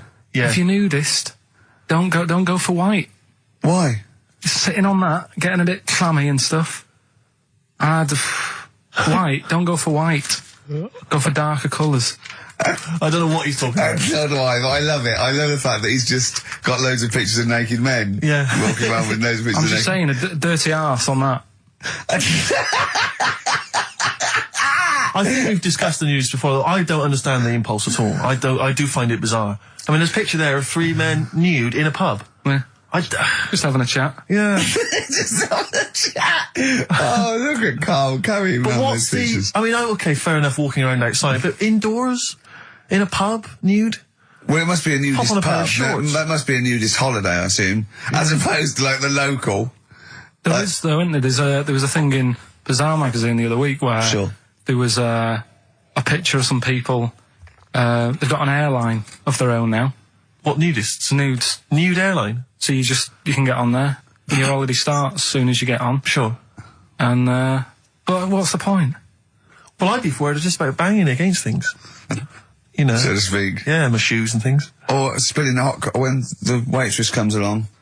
The hostess, might she spill hot coffee? Yeah, that's a good point. Would she have to be nude? Would the stewardesses have to be nude? I don't know. But that bit as well, where they walk down the aisle and they have to check if you've buckled up. Yeah. She's like, excuse me, miss, can you just... And over 50s, it's always over 50s. Right, yeah. So it'd be an old woman on the plane. Yeah, yeah. It'd be like, can you just lift your left hip up so I can see the belt? Yeah. Yeah. Oh, God! Yeah. Oh, Imagine if you've got to go into the crash position. Oh, God, yeah. You know? The last thing you see is your John Thomas. John Thomas. As you go crashing into a mountain. Terrifying. And then what if you've got to abandon ship? I know. Well, how would they explain that? Yeah. Go onto an island. Exactly. All right. Or being picked up by, a passing ship. Yeah. Karl, you notice they also play volleyball a lot, don't they? Yeah, I mean, you've always mentioned that, but I thought you were joking, but they love it. Yeah. They said that's what they do. They get to this special holiday That camp. can only be... Either they got the idea from sort of like Carry On Camping or Benny Hill, or they actually like it jiggling around as much as possible. Yeah. But is that safe? Well, I assume so. You play volleyball with trousers on, don't you? I wouldn't have thought... Yeah, but there's a bit of support there. I mean, I was watching athletics, right, the other week. Yeah. Right? And I was watching it because there's a lad who I went to school with. He's, like, winning gold medals and everything now in the Olympics and stuff, right? So I was looking out for him. Now, if you went to school with him, I'm assuming he's got 3 legs or something? No, he's normal. just a regular guy? He used to push me on my go-kart, and so I feel like I was there from the start, training up a bit. Yeah. And watching the programme, and there was swimming in it, and I was watching that for a bit, getting a bit annoyed, because that butterfly stroke, Yeah. I don't know why they do that. No, nor do I. It's just hard work. It doesn't make you go any faster than, let's say, that stroke. The crawl. Yeah, don't do that. That stroke on radio doesn't work. The crawl, yeah. So I was watching that, thinking, that's annoying. Yeah. And then they got onto the running bit, and my mate's in this race. Yeah. Now, they do the side shot, don't they? So you can see who's in the lead. Sure. And then they do that front shot, where it's absolutely pointless. The only reason to do the front shot, I think, is to keep women interested. Because you can basically see his tackle going from left to right, being battered all over the place. Why were you looking? seriously, you had no choice. If you wanted to watch it, it was like, I was interested if he was going to win, but it's like, you know. But why did you turn over and watch Charlie's Angels instead? Because I wanted to see if he won the race. Or flip back at the end. Just flip back to get the result if you don't. Well, yeah, or at least turn away or close your eyes. that's weird On to the see front them. shot. No, I wasn't. I just... Suzanne weird. was happy. Suzanne was loving it. Yeah. And I was like, whoa. Yeah. Just go to the other shot. But they were showing you the front shot and running along there. They could have just shown the top half, but they didn't. Sure. It was there. It's just heads moving along at 25 miles an hour. Yeah. Well, I think you're meant to see the running, the actual legs moving. It's athletics coverage, isn't it? It's not like... But they don't show you a shot from behind. Did you want that? Oh, no, I didn't want that either. It sounds like you were disappointed. Yeah. Play a record. What are we having? Better Radiohead? Yeah, it'd be brilliant, wouldn't it? Before we get into that, before we get into talking about maybe some of the hijinks we've had, looking back, looking forward as well. Yeah. I came in, Karl was sitting at the desk, he went, alright? I went, alright, yeah. He went, see that Alan Clark diaries? I went, no, I didn't. He went, no, I heard a lot of people talking about it. He went, I've never kept a diary. Keeping a diary will always get you into trouble. And I said, like Anne Frank. What did you say, Karl? The woman in the cupboard? That's what he said. The woman in the cupboard. And I went, save it. Save it. You never speak to Karl off air. Save it all I for know. when we're on the wireless. He went, but what did she do? What did she do except be in a cupboard? What did she have to write about? And I said, well, her thoughts. Do you know Anne Frank? That's all I know about Anne is. There's no point pretending here Anne! that I know stuff. Yeah. Right? Well, tell us everything you know about Anne Frank. She was in a cupboard. Yeah, what else? If she didn't do that, I wouldn't know about her, seriously. That's all I know about her. Yeah. So what did she do? But what do you how do you think we know that? We know about her cupboard because of her book, don't we? But hang on, what in the bigger scheme of things, why was she in a cupboard? I don't know. Right. I honestly don't know. You don't know anything else about Anne Frank beyond the fact that, to quote you, she was in a cupboard. Well, what's she done then? You tell me. Why should I know more about a woman Firstly, in a I cupboard? don't think she was in a cupboard. She wasn't in a cupboard. She was in an attic. All right. Yeah. So what was she doing? She was hiding from the Tidying Nazis. She was hiding from the Nazis. But isn't that the first place they'd look? Sort of work from the top down. Carl, they weren't specifically looking for Anne Frank. They weren't going, where is she? Where's Franker? If she gets that book out, we are in the deep shit. We've got to stop the book. They were just looking generally. She was, I think she was 13, 14, she was Yes. hiding, she was Jewish and she was hiding, lived in Amsterdam, didn't she? Yeah, as much of her family were having to hide, being Yeah. helped by, friends, non-Jewish friends. In a cupboard. Cupboards, And how long did she sort of hide up there for? Until she was caught. Long enough to write a book. So she even got caught after all that? What do you mean, so she even got caught? We're talking about one of the great, humanist tragedies of our times, and you're going, she couldn't even stay hidden. What do you mean, didn't she get caught? No, I'm just saying, it's not a great tip then, is it? Do you know what I mean? She didn't do it well. She didn't hide until they escaped it. She Her got diaries caught. are not a manual on how to hide from people. It's not how to win at hide I and don't know seek. anything about her, and we might be going down some ground that's a bit dodgy. I don't know enough about it. Maybe it's best just leaving it. All I was saying is diaries. Do you know, what do you do them for? Have you kept one, Steve? Never kept a diary, no. Right. I can understand your fear that it might get discovered, someone might read it, find out all about your inner secrets. Of course, the good thing about you is you tell everyone what you think about them. Yeah. Yeah, but... Yeah, no one's going to find a diary and go, oh, God. Can't believe it, Carl doesn't like my haircut. Yeah. Carl thinks I look like Dave Hill from Slade. Yeah, I told you that, didn't I? Yeah, I told you that. Do you think they'll last, though, diaries and that? No, because they were a bit of a time killer, weren't they? It was something to do at the end of the day, whereas now there's iPods and that. Do you know what I mean? He's fantastic. The you know what I mean? iPod of Anne Frank. Yeah. No, but that's what I mean. New from Sony. That'd be great, wouldn't it? All the greatest hits. Who could forget? Oh, Well, dear. leave that then. I didn't Should know we it was leave that deep. I thought it was just like a, You thought it was like, didn't you? Adrian Mole type thing. Yeah, what are we doing?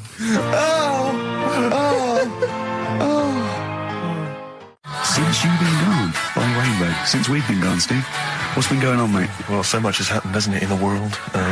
Politics and stuff. There's been an election and the like. I'm Ricky Gervais, with me Steve Merchant, and our producer, I say producer, Karl Pilkington. All right. Yeah, very good. We've been away for a while. I think the last show we did was January 2004. Yeah. And nothing's changed. Nothing's changed whatsoever. Nothing's been mended. I'm pretty sure I threw that away in the bin before I left. Yeah, there are some of your old bacon rinds from that sandwich. yeah. The spare ribs on the floor. Yeah, nothing's changed at all. Oh, no, that's not true. The listenership has changed. It went down slightly, didn't it, on the last radio? Well, I don't know. I don't know. Is that what happened? Did it go down slightly, Karl? A little bit, I think. I don't think XFM gets new listeners, because I think what happens is, because the reason it goes down just very slightly each time is that their old listeners die. Yeah. Definitely. Old Cure fans dying of... Yeah, smack addictions. Gout. Yeah. But anyway, well, I haven't listened to this station for a year and a half, so that's increased by 1, which is probably quite a high percentage. Exactly. I suppose that my question, to you, Rick, would be, why now? Why have you come back now? I was a bit bored of sitting at home, Okay. Yeah. Because we're just here for 6 weeks. 6 weeks. Well, we're standing in for Adam and Joe, aren't we? Yeah. Yeah. How the tables have turned. I remember when they were standing in for us, but... Yeah. I don't know. But the only reason I'm here is because my housekeeper cleans between 1 and 3. Oh, right, that's a good idea. So I got to get out of the house. And, Are they listening to XFM? Well, no, she doesn't speak English. I'm not made of money, Rick. If I can help out, a young immigrant lady, then I will do. And there are so many things I can do for her in so many ways. Yeah. But her, picking up my old tea towels and stuff is ideal. So that's why I'm here. But all I'm worried about is I think people kind of associate with the name Ricky Gervais. They associate a certain level of quality. Your live stand-up DVDs, there's a level of quality. You've put a lot of work into them. You've honed it. The TV work you've done, likewise. Should people expect the same from the radio show? Definitely not. No. Definitely not. Those things that, you sit down, we sit down, we write them for a long time, write them for a year maybe, then film them, and we worry about everything. This is, I'm not even sure I'm talking into the mic at the moment. I was actually doodling, as you saw there. Yeah. I'm eating a sandwich as we speak. Yeah. Although we do like music, that is true. That's absolutely right. Should we play some great records? Let's play a great record now. Coldplay, Speed of Sound. Steve, I know you like an insight to my musical taste, always. But that's my favourite Coldplay track of all time. I just thought I'd just throw that in. Not a fan of clocks? No, I think I've overplayed Parachutes a little bit, and but that's my favourite one. I like it. I'm afraid to say I'm a bit of a Philistine when it comes to Coldplay. That sounds the same as all the other ones. I'm sorry to say. Oh, you'll have to meet these boys one day. Yeah, and I'll tell them to their face. I don't care. A little bit rock and roll. I don't care. Well, I'm Ricky Gervais. A little funny little Wurzel type voice over there is Stephen Merchant, and with us our producer Karl Pilkington. All right. Whenever we say producer, of course, that is in inverted commas. Yeah. Done with the fingers. Well, he didn't have it. I wanted to play some off my iPod today to record it because they didn't have it here. It's a great track called Anthony and the Johnsons. He didn't even have the lead. He went, right, it's difficult. And he went, is it any good? I went, yeah, it's really good. He went, well, why haven't we got it here already then? That's the paradigm, is it? If XFM hasn't got it, it's no good. Four Non-Blondes doing well, is it? That's still in the cupboard, is it? Unbelievable. We're a little bit annoyed today, aren't we, actually? I'm really annoyed. Yeah. All that stuff we did last week, that Landau, I sent us some sparkling wine, and we thought, right, you shamelessly plugged it. Yeah. How many times you mentioned it? I Like 20 times? About 20 times. The finale was hitting Karl on the head with a cork. That's on the website, by the way. Okay. RickyGervais.com. Go there and see Karl being hit in the head with a cork, right? Yeah. We said, look, send us free stuff. We'll talk about it. Nothing. The cupboard literally is nothing. empty. The cupboard is bare. No one has thought. I tell you what, there's those guys from The Office. Yeah. Let's be honest, Rick. We are taste makers. We're opinion formers, you and I. Yeah. And you'd have thought if anyone was going to send us some free stuff, You know, it makes me unbelievable. fume. And do you know what it is? It's because people, PR people and that, they've realised no one's listening. But not only are we going against all our principles and losing our dignity just for some free stuff. And integrity. And integrity, yeah. We're going against XFM policy because obviously they would have got thousands of pounds for Landauer to be mentioned last week. come on, 20 times. No, it wouldn't. It's 40 It's quid, isn't it? XFM, Rick. It's 40 quid Yeah. for 40 quid for a 9-minute advert. Exactly. So advertise your quality stuff here. Yeah. Jeff's Garage, cheaper than some other garages. Anyway, actually, if Did there we is play an a advert once for a tattoo parlour? Yes! Do you remember that? I'm sure we played an advert for a tattoo parlour. What tattoo parlour can afford to advertise on a radio station? Unless it's a tin pot one like this. Oh God! Oh, I've got some good music today, though, Steve. Oh, really? I hope so. I'll be the judge of that. Go on. Yeah, what have you got? well, AC/DC. Oh, Carl's a little bit fed up today. Actually whinging. I mean, properly whinging. Fed up. Reckons he's tired. Reckons he's overworked here. But do you know what I mean, Karl? Everyone gets tired. Everyone gets tired. Everyone does the same sort of hours to you. What do you do? Sort of 9 till 6, 7? About 9 till 7, 8.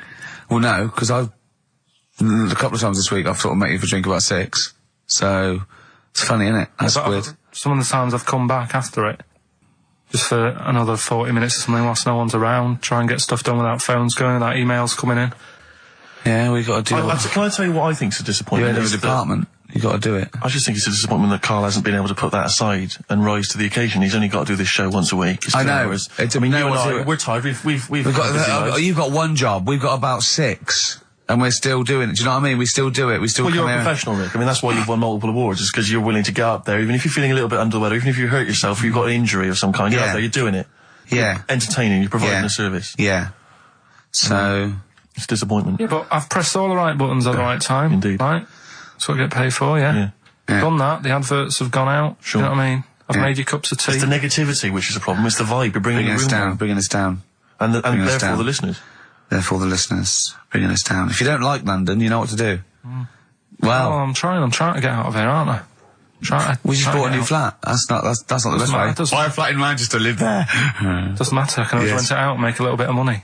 Why don't you sell the flat in London and buy a street in Manchester? Pilkington Avenue. Really, you could literally be Avenue, the yeah. lord, the king of that street. people could come to you like Solomon with their problems. Yeah. Well, he's come up from London. He's got London ways. Now, interestingly, have you heard? Do you remember the famous King Solomon story that there are two women arguing over whose baby it is, and they present this to. They say, "This is my baby." And the other one goes, "No, this is my baby." So he knows one of them's lying, but he doesn't know which one. And so what does he do? How does King Solomon solve that? How does he figure out whose baby is his? Firstly, what would you They're do? both white fellas, yeah? Both what? White fellas. Someone There's did women, a... two women. Right, it's two white women. To be probably, they probably weren't, completely white. Yeah, well, But- whatever. Yeah, they're of the same ethnicity. No, but I'm just working as is the out. baby. Right, alright then, so, Yeah. alright. And don't think about what King Solomon would necessarily Yeah, do. it wasn't Think that. about It what was. you It would do. wasn't that easy. No, there's not one tall, skinny white one with big ears, and so's the baby. The other one's a little short Chinese bloke. It's two women for a start. Yeah. Two women. Okay. The baby to look at could be either. He doesn't know which, but he knows one of them's lying, obviously. And is the one lying saying it's hers or saying it's not hers? Right. Okay. This isn't worth it, Steve. I'm going to tell you what he said, and you tell me if you think it was good or not. He says, well, then what we do is, as King, he said, what we do is, I'll take a sword, I'll cut the baby into 2, and you can have half each. And one of the women says, no, don't do that. And one of them says, yeah, that's fair. Right. Do you see? So which one was it? Sorry? Well, no, my guess is the one that didn't want it done probably was the mother of the child. The one that didn't mind having the baby cut in half probably wasn't a mother of the child. Why don't you think, you bald little mank twat? Play a record. Well, I'm just, right. Although, it's not a very good solution. No, that doesn't Because I happen think in the woman who was lying could have come up with something better than, cut it in half. What you should have done is, I'll give it to the other one as well. Yeah. Just suddenly struck me something. I don't know if I mentioned it before. You mentioned you tried to catch your guy out when you came back once. You opened the door really quickly to see what he was up to. Did I ever tell you when I was at university? Now I'm very tall and I've got enormous feet. Size 14. Size 14 shoes. And when I was at university, everyone, it seemed to me, was wearing Dr. Martens. It was like you had to wear a pair of Dr. Martens. It was kind of the rule. Dr. Martens is big for you. Yeah, so that's a big pair of Dr. Martens. That's where the myth of the old woman who lived in a shoe, I think, came from, people with my size shoes. Anyway, I just literally kind of moved to university. I'd been there for like literally a couple of months.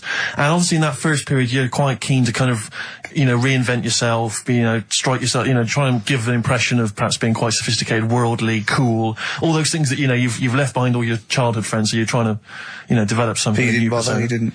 What, sorry? You didn't bother? No. Forget about tomorrow. Feeder. Right. Listener, I'm talking to you now. Have you seen these posters around with me and Steve on it, right? It's embarrassing, right? We were mucking around at a photo session and XFM wanted to do some posters. We couldn't be bothered to do them again, so we let him have this one. Irony comes back to haunt you, and it looks like I think I'm Simon Temple or something, and Steve's alright. But we think that Karl should be in it. Definitely. Karl doesn't want to be in it, but it looks like everyone listens to this show for Karl's basically, innocent stupidity and some great tracks. Exactly. They don't listen for us anymore, Steve. So I think it should be a campaign to get Karl on the poster. Yeah. Well, I should point out that I think XFM are more than happy to have him on the poster. So it's just him. You don't want to be on there, do you? There's no need for me to be on it. Of course there is. Why not? I get so many emails here as I'm sat during the show reading them. So many emails saying, what does Karl look like? Well, I want pictures of Karl. If you go to xfm.co.uk/Ricky, we've got those film bits on there, those video mock-ups where I'm part of it. You can sort of... That's not enough, Karl. People want to see your face. You're part of the show. You're an intrinsic part of the show. Yeah, we'll get you on the poster. Why? It'll be too much on a poster. They can only take in so much. What do you mean? They can only take in so much? Yeah, it's good with two people. No. It's enough. So what do groups do then? Well, they haven't... It's like Ringo Starr is being left off the cover of Sgt. Pepper. Yeah. Or Rutherford doesn't get in a look in with Genesis. Exactly. Well, which would be outrageous. Yeah. Oh, so sorry, Tony Banks, you can't be in this one. Yeah. It's just me and you will be very. You look like the Collins, so you've got to be in there. I don't photograph that well either. You're joking. Is it because you look like a little cue ball because it just shines off the top? But a lot of people as well. You should dispel the myth. A lot of people think for some reason that you're fat. A lot of people say to me, is he fat? No, but that's because I haven't got much hair, so it looks like my head's big. No, they haven't even seen you. They just think from listening to the show that you're fat. That's because you're northern. They think you just eat chips and complain about the weather. Well... Complain about the south. I just think you could answer a lot of your critics. But then you see what I don't like about this world. A lot of people judge people on the way they look. Yeah. Oh, like you do. If only more people thought like that, Steve. But Karl, you judge people on the way they look. Yeah, I know. That's what I mean. But I couldn't with me, could I? Because I don't know what I look like. What? If I was listening to me on the radio, I wouldn't be able to say, oh, he's and slag me off and that, because I don't know what I look like. And I quite like that. Do you know what I mean? I lost. I don't know what you're talking about. Just believe me, right? I'm right on this one. It's best if you leave it. Well, we're not going to leave it. We're going to get you on the poster. Yeah. I mainly have to see myself on videotape this morning. I showed him. The animal show I did. The show. Yes. I'm doing a video, and I did behind the scenes footage, and I've got. You've seen it, haven't you? I feel a bit of Karl on there, isn't there? Yeah, it's great. Yeah. It's lovely. He can't believe it. He said, "Is it playing slow?" Because he's so slow. When I come into the office, going, "All right." That's how you talk. My head as well. I look like I'm looking into a spoon. I'm not happy with it. I just think that if we're willing if Ricky's willing to use his celebrity profile for the sake of the show, I'm willing to look like let's say a fairly handsome, kind of cool customer. I think the very least, Karl, is that you appear on there as well. You could dress up smart. Are you worried that you'll look the worst out of all three of us? Who am I standing next to? I'm next to Steve. I'm fairly confident. Yeah. I like the way it's so predictable. You pull the string because you know what it is. You pull the string? My neighbour had a horse in her house. It does work, honestly, it works. Okay. Yeah, okay, don't bother explaining it, just play it. So, these are mine. Number 1, you've been dunking that for too long. That's LB. Right, so... Oh, God, that's too easy. That's but too I always easy. tease them, don't I? I give them something to make them feel like they're going to win something, and then I hit them hard with a tricky one. That doesn't make sense. Yeah, go on. So the first one, so that's the cryptic clue for a band or an artist. Their initials are LB, and Yeah. the cryptic clue, you've been dunking that for too long. Yeah. So that's the first one. Second one, you won't be able to play that game in this pub because the table ain't big enough. Right? Could be an old artist, could be a new one, could be a band. What's the initials? FD. All right? FD. You won't be able to play that game in this pub. The table ain't big enough. And the final one, well, I've had a rubbish day, so I'm happy it's over. Right? That's the third cryptic clue. The initials being GK. Right? Yeah. Well, I've had a rubbish day, so I'm happy it's over. They're the three clues. All you got to do is email in ricky.gervais. That's great. That's genius. Which one? The last one. All right. That Yeah, don't is say any- genius. don't say That's the anything. best one you've ever done. All right. Ricky.gervais. That's great. I don't know the middle one. XFM.co.uk. Okay. Email in them three answers, you win the stuff. Well, cheers for that, Oliver. Olivia. Olivia. Yeah. Don't see your email coming up with the Rockbusters answers, so let's, You better give us the answers let's again. give them out. The first one was, you've been dunking that for too long. That Yeah. was LB. Limp Biscuit. Limp Biscuit. Yeah, got that one. The third one, we'll jump to that one because you've got it. Well, I've had a rubbish day, so I'm happy it's all over. That was GK. That's a great one. That's Gladys Knight. Glad it's night. Glad it's night. That it's is night. brilliant, Carl. And the one that you're both having a problem with, you won't be able to play that game in this pub. The table ain't big enough. FD. Go on. Fats Domino. Yeah? What? The dominoes, you play dominoes in a pub. The dominoes fat. Pub tables are quite small. You won't be able to play that game in this pub. Fats Domino. Rubbish. So, do you want to pick a winner? Random Rubbish. winner? Random Well, winner? you say it's rubbish, but plenty of people got the right answer. Rubbish. Who do you want to go with? The bunch of slightly rubbish prizes is going to Elliot K from Chigwell in Essex. Well done to Elliot. Have you to do the prizes for the? Prizes? Okay. Next, we've got White Van Carl. Oh, excellent. Stereophonics, Vegas 2 times, XFM 104.9 into the last hour. Yeah. And then 3 shows to go. That's true enough. Until we're off the air. I'm Ricky Gervais. With him, Steve Merchant. Carl. Oh, yeah. All right. Yeah. Go on, tell you. We cut short last week, weren't we? You had an amazing story about Neil Armstrong, didn't you? Well, we've been doing quotes, haven't we? Like famous quotes. Sure. Yes. I've, gone down in history. Yeah. And I was saying, quotes don't really matter. It's more the situation that you're in than the quote itself. Go on. So, like Neil Armstrong, Yeah. if he'd have said, "What, Tie bacon round your head. I'm as happy as a pig in yeah," dust. that would have still gone down in history as like being the thing that Neil Armstrong said, wouldn't it? Yeah. Yeah. But he Space didn't. is driven in mental, probably would have been. But he chose to say something profound and Yeah. meaningful Which to was- befit the situation. He got it wrong. Actually, it's a small step for man, one giant leap for mankind. But he was meant to say, We discussed this last week. Rick. Stop showing off. Well, no, but people might not listen last week. Yeah, it doesn't matter. I can't imagine. Well, we people better not- tell him every week then. Yeah, but he said he should have said this is one small step for a man.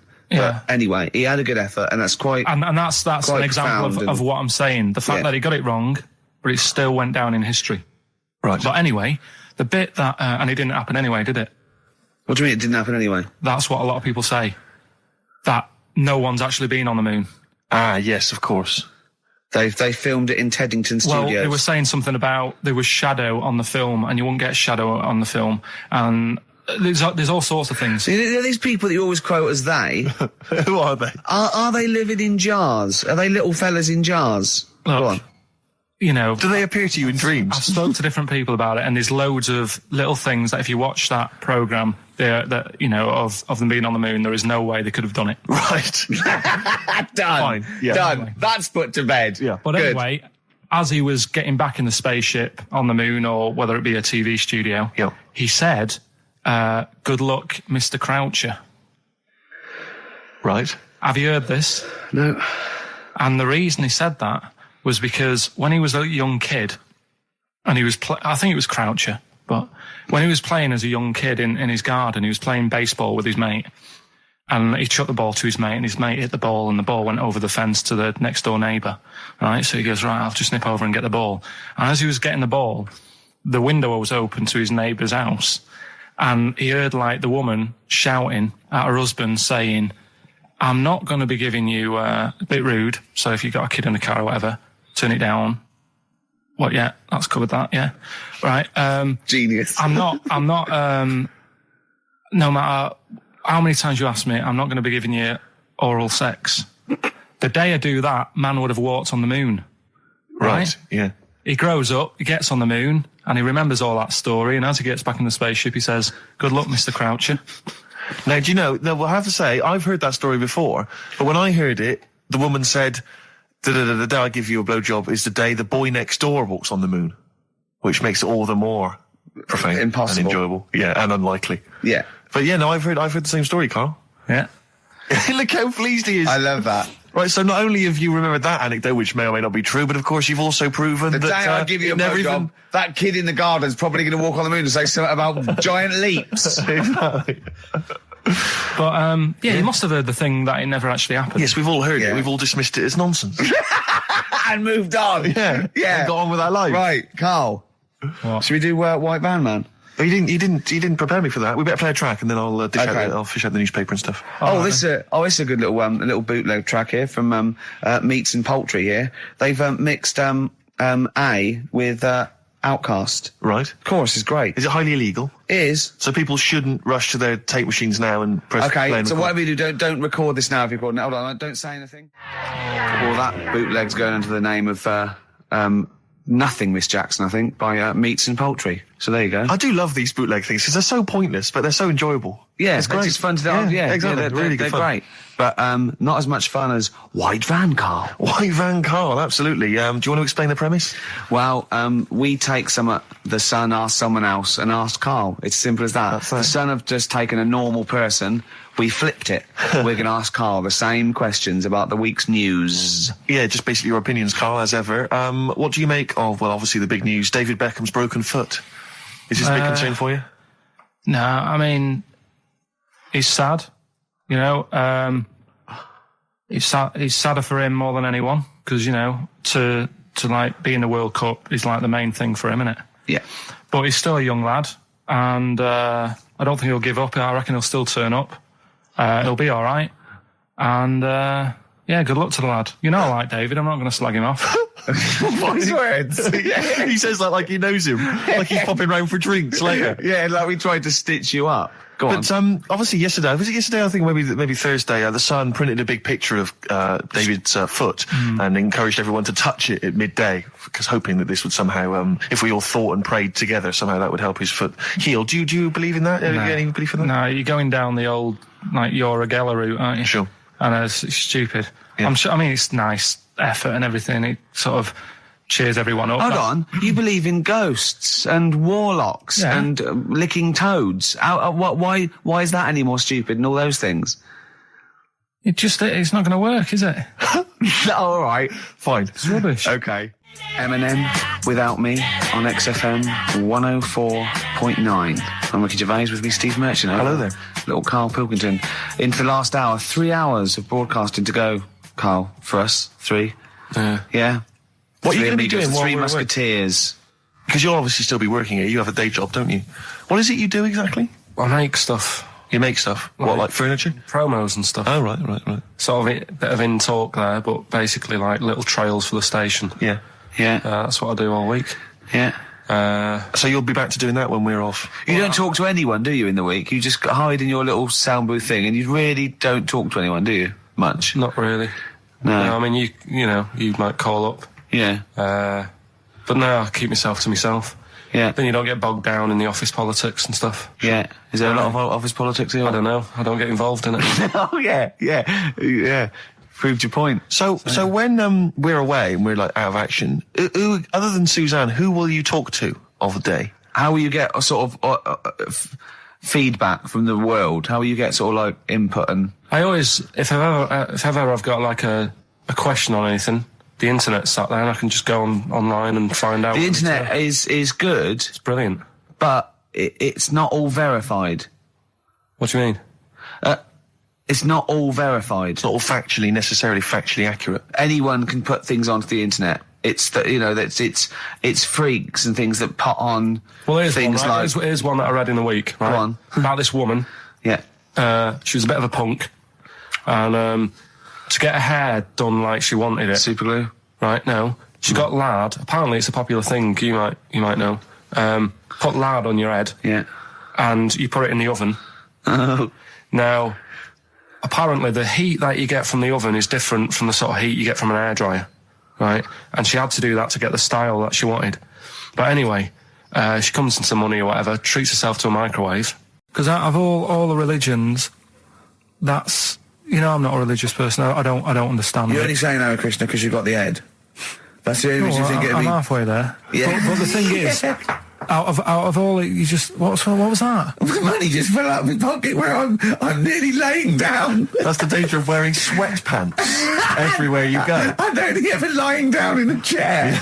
No, I'm you know, I've never been a religious type. You know, if people want to do it, I let them do it and what have you. Good of you. But out of all of them, I want one that's not going to take over your life. I don't want one where you've got to get up 3 times a day and you've got to go and pray and that you've got to get up early. Forget that. It's getting in the way. But if it's something like, I was walking to work the other day, right, across Oxford Street. There's a little Hare Krishna fella there, and he sort of had he had a leaflet and stuff, and he said, you know, are you interested? And I said, what do you do? And he said, well, you know, we're against getting stressed out and what have you. And he gave me a plum. They hand out food for some reason. But I sort of asked a few questions. It's just the imagery. These two bold people, one of which is wearing an orange smock. Holding a plum in the middle. He hands the other one a plum. It's almost like you could imagine some kind of religious painting. Yeah, exactly. Yeah. But you know, what is their sort of main thing? Because he didn't really tell me that much. He was a Japanese bloke, so I didn't know what he was saying that much. Why? He wasn't speaking English. Not very well. He wasn't the best sales bloke to send out for them, is what I'm saying.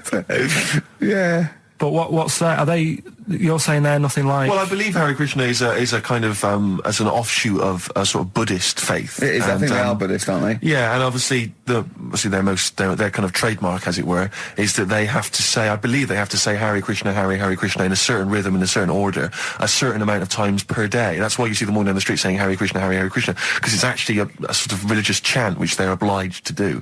So you see, even if you go into the Hare Krishna faith, you may find yourself, you know, in Tesco or whatever, forced to say Hare Krishna, Hare Krishna. Perhaps out loud, out not loud. just thinking it. Yeah, no, out loud. You can put it on an iPod and you couldn't put that on an iPod. No, it doesn't count. No, I think you have to actually say it. So I guess that kind of eats into your social life a little bit. And there's the wearing orange as well. Particularly frustrating, I imagine, if you're in a cinema or a library. A little bit awkward there, you know, midway through. Or Star you Wars, live next door to a bloke called Hare Krishna, who constantly thinks you're calling him. Yeah, that probably. Yeah, so that's in essence. I mean, I don't think we've quite done the Hare Krishna faith its full service there, but so interesting to you. I mean, you got handed a plum. You've been treated well by them. Yeah, well, but he couldn't tell. I just wanted to know how much time it would take up. What are the benefits? You know, what can you do? What can I you think do? the benefits are they probably don't get stressed out. They've probably got that sort of that zen, that chi-ness about them where they try and interact and Quite meditative. yeah. Yeah. I've got some nice trainers as well, don't they, with their orange. What are you looking for then in a faith, Karl? You say what are the benefits? I mean, obviously Catholicism, you get the communion wine and bread, so... Yeah, but I can afford that. Right. Probably, just I like the Crusaders. I was forced into joining that as a kid because a mate sort of joined it, and he sort of said he'd join in. I sort of swore at him. I said, I'm not doing that. Right? Yeah. He said, right, if you don't come with me, I'll tell your mum that you just swore. So I was like, oh. So I went. So I went along, and they used to just go on the Friday when they played, you know, Sabutio and stuff. And then I went on one Sunday, and it was totally different. There was no Sabutio. There was no sort of, you know, Table tennis. the thing where you hold a thing and knock things over. Skittles. There was all that on a Friday. Went on the Sunday, it was rubbish. He said, right, sit down in this room. They gave me a Bible. Thought, this looks too heavy, this is too big. I'm not interested in this book. And I never went again. I used to hide on a Sunday when they came round. And that's been the only sort of... I suddenly, why did it suddenly turn out to have to hide on a Sunday when they're coming round? Because they wouldn't leave. They wouldn't leave. Who was it? Were house. they adults? It was sort of a... Well, he seemed like an adult to me at the time, but he was probably about 27. Well, that is an adult. Yeah, but do you know what I mean? He seemed a lot older when I was a kid. Yeah. And he came knocking and that, and he used to say to me, Mum, I'll just tell him I'm ill or something. And he used to hang around to see if I'd eventually come out to play and that. And if I did, I think they would have grabbed me and took me there. I love the idea that for you, religion has to bring with it some kind of gift. It's like, join our faith and you get an alarm clock radio. It's like something like I think religion does bring a gift. Usually, it's the gift of the Lord. Well, the gift of everlasting life, isn't it?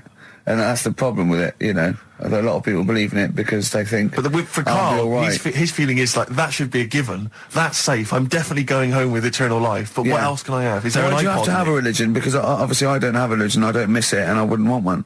I'm an atheist, and that's out of belief. That's out of logic, and we don't get into the politics or the morality of it. Why do you feel you need a religion? Why don't you just get a hobby? Well, I didn't want one. I don't want one. I just was saying that, if I was to get one, which one would I go for? Is what I'm saying. I'd like to see you perhaps as a Jew. I think Judaism would suit you well, I think. What are the hours like for that? Tough. Can be tricky. That's what I mean. I don't want anything that's, And they have a day where they don't eat and stuff. I couldn't be doing that. So they have days when they eat too much. Yeah, but what happens if I'm not that hungry that day? Like I say, I don't like change. No. I like my Cheerios in the morning. I don't.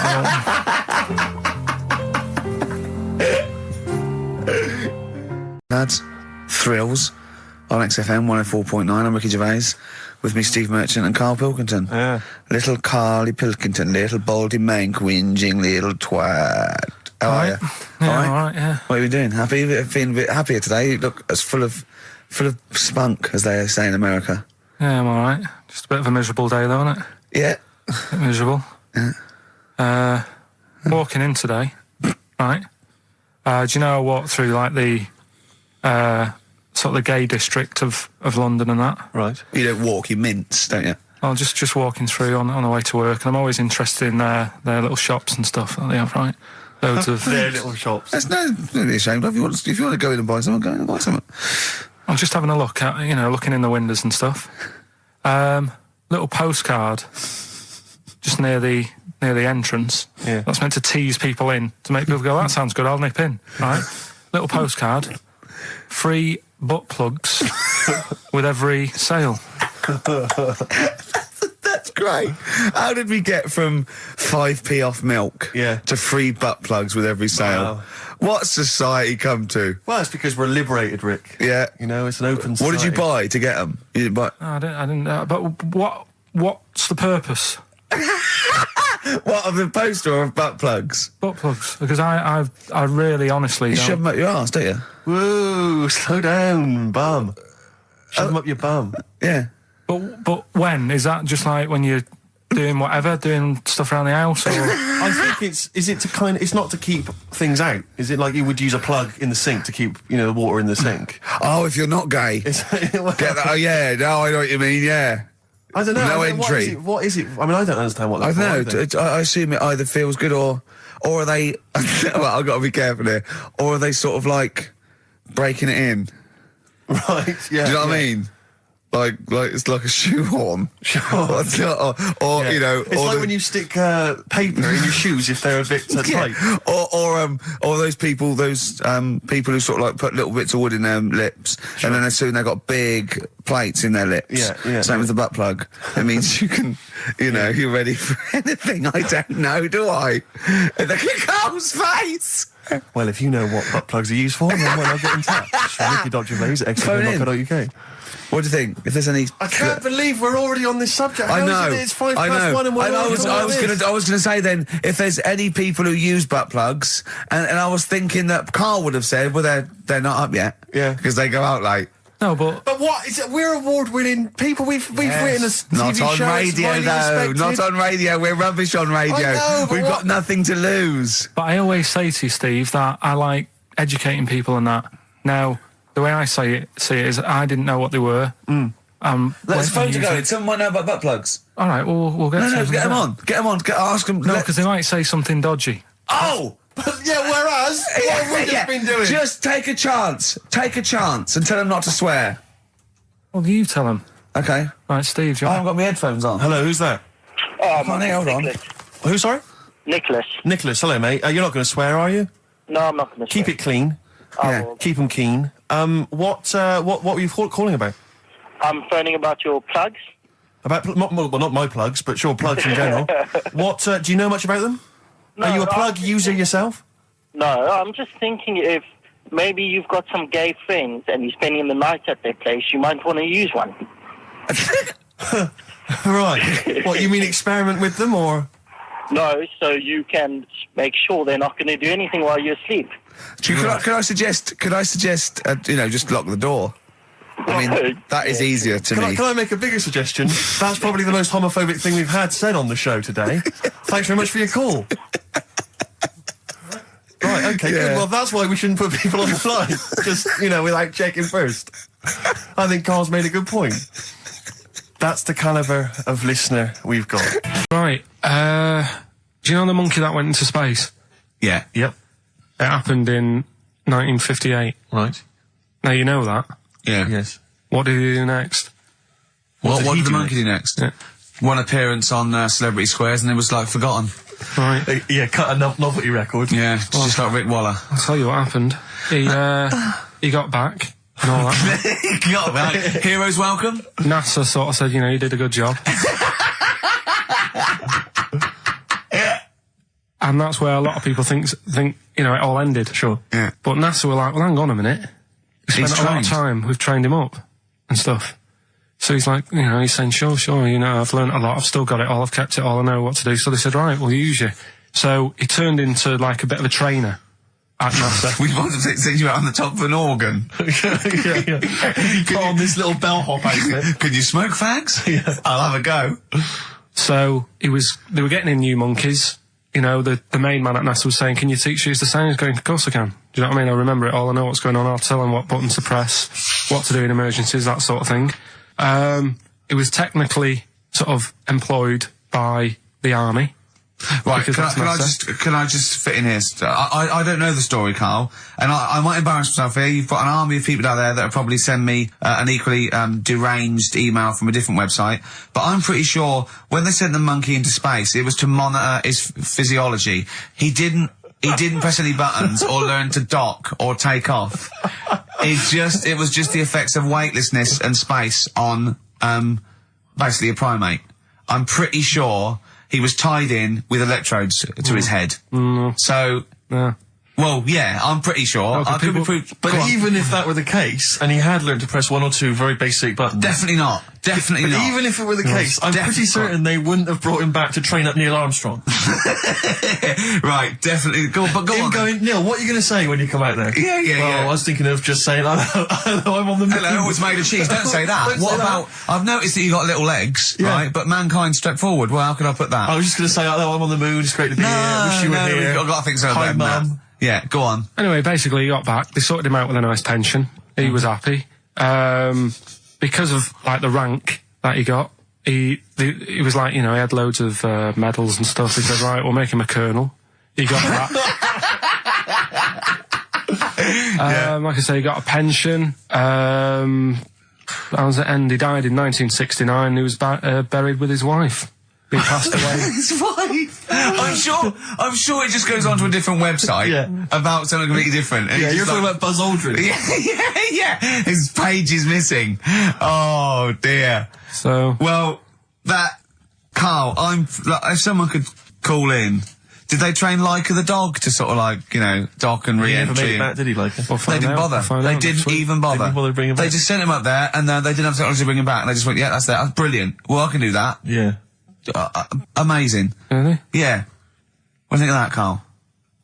Rubbish, isn't it? Sort of brought it down a bit. But But the little monkey made a colonel. Hero. Big hero. What was he in? What craft was he in? Sputnik. just hang on a minute. He was in Jupiter AM. Yeah. Let me see that piece of paper. Yeah, I can guarantee there's nothing there about his training other than let's hope he's not sick on the control panel when we shoot him up at 400 Gs. Oh dear. I love the fact that you think that this monkey was a high... Do you know what I mean? When you think of these things that are less than a monkey's face, do you think of the Planet of the Apes? Like they're sort of talking, sort of chimps and gorillas, and they're in tunics on horseback with snub-nosed rifles. What do you think of? Just a little monkey getting on with it. He knows his job, he knows what he's got to do, he gets on with it. Look, he's pressed the button, watch him press the button. This takes me back. Do you remember 1965, I think it was? We're going to use him to train other DJs. That's it then. Goodbye. Thanks, cheers. Cheers. Which leads us nicely into... Knob news. Oh, it's the welcome return of Knob News. Right, okay, it's very much like the news at 10, this, isn't it?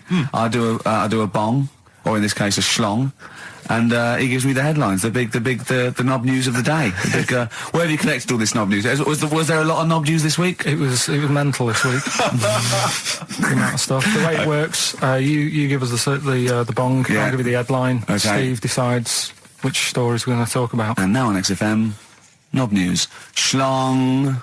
Man grows knob on his arm. Schlong. Man gets doctors to make him a second knob. Schlong. Turkish prisoners made hole in cell wall to produce third inmate. Schlong. Doctors accidentally remove man's testicles. So, well, can I straight away go for the accidental removal of the testicles? Well, it's happened before, hasn't it? We've talked about that before. How does it, what did he go in for a tonsillitis? What are they called? Tonsillectomy. And he went in the wrong way. What are you talking about? How can they accidentally remove his testicles? It says, he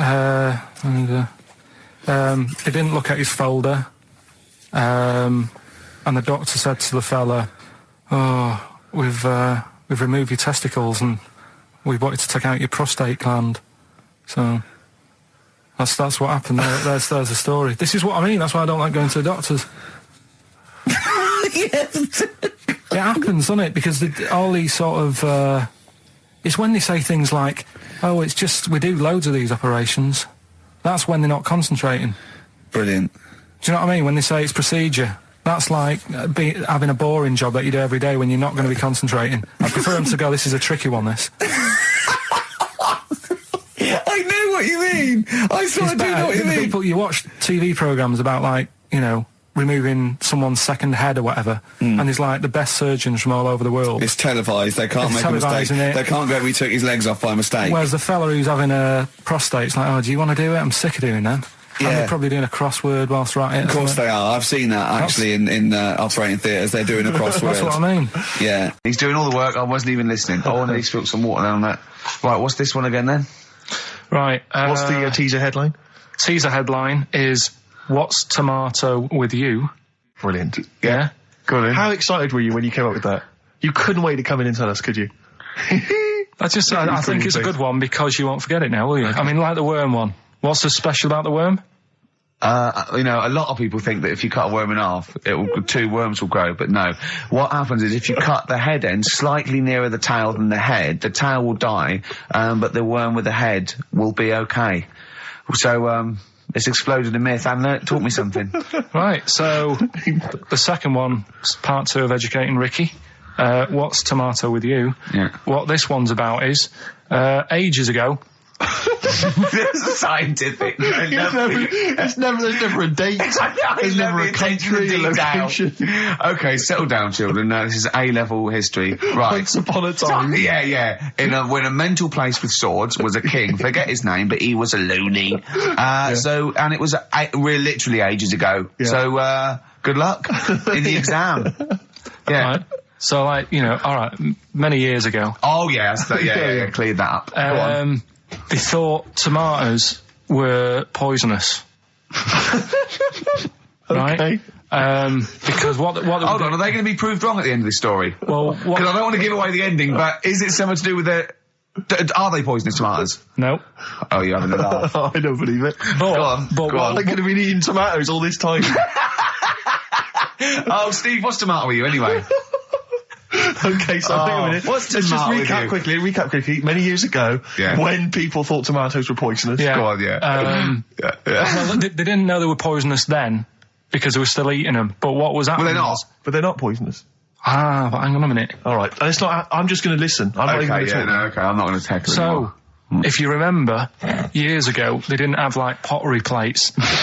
they had lead plates, right? What are you talking? Just let him talk. Sorry, what year is this? Let him talk. Come on. Plates made out of lead, and Right. what they'd end up doing, they'd say, right, do you want a tomato? And they go, yeah, all right. And they'd put the tomato on the lead plate and cut it. And because of the acid in the tomato, right, it would sort of make the lead runny, and the lead would go into the tomato, and they'd say, oh, it's lovely this, and they'd be eating it. They'd get food poisoning, lead poisoning, what have you, and they'd be really ill. So they thought tomatoes were poisonous, so they didn't eat them for many years. And when then you say someone said, they, do you this mean didn't the people happen. of Narnia? Yeah, this didn't happen. Where was Carl. this happening? Sort of in Britain and that. You put him on the spot there. Oh, I hope there's no uppity pupils at this school when they go, what do you mean, sir? Oh, if you're going to... Oh, I'm fed up with you. Do you understand? No. So the No, you've got... No, right, okay, first of all, Carl, where'd you get this information from? Where did I 14 get times that? as well? Do you know? You can't remember. I don't know where I got that from. I don't know where I got it from. But why don't you think that makes sense? But, what? Someone once got lead poisoning from a tomato? Not just one, loads, and then all of a sudden.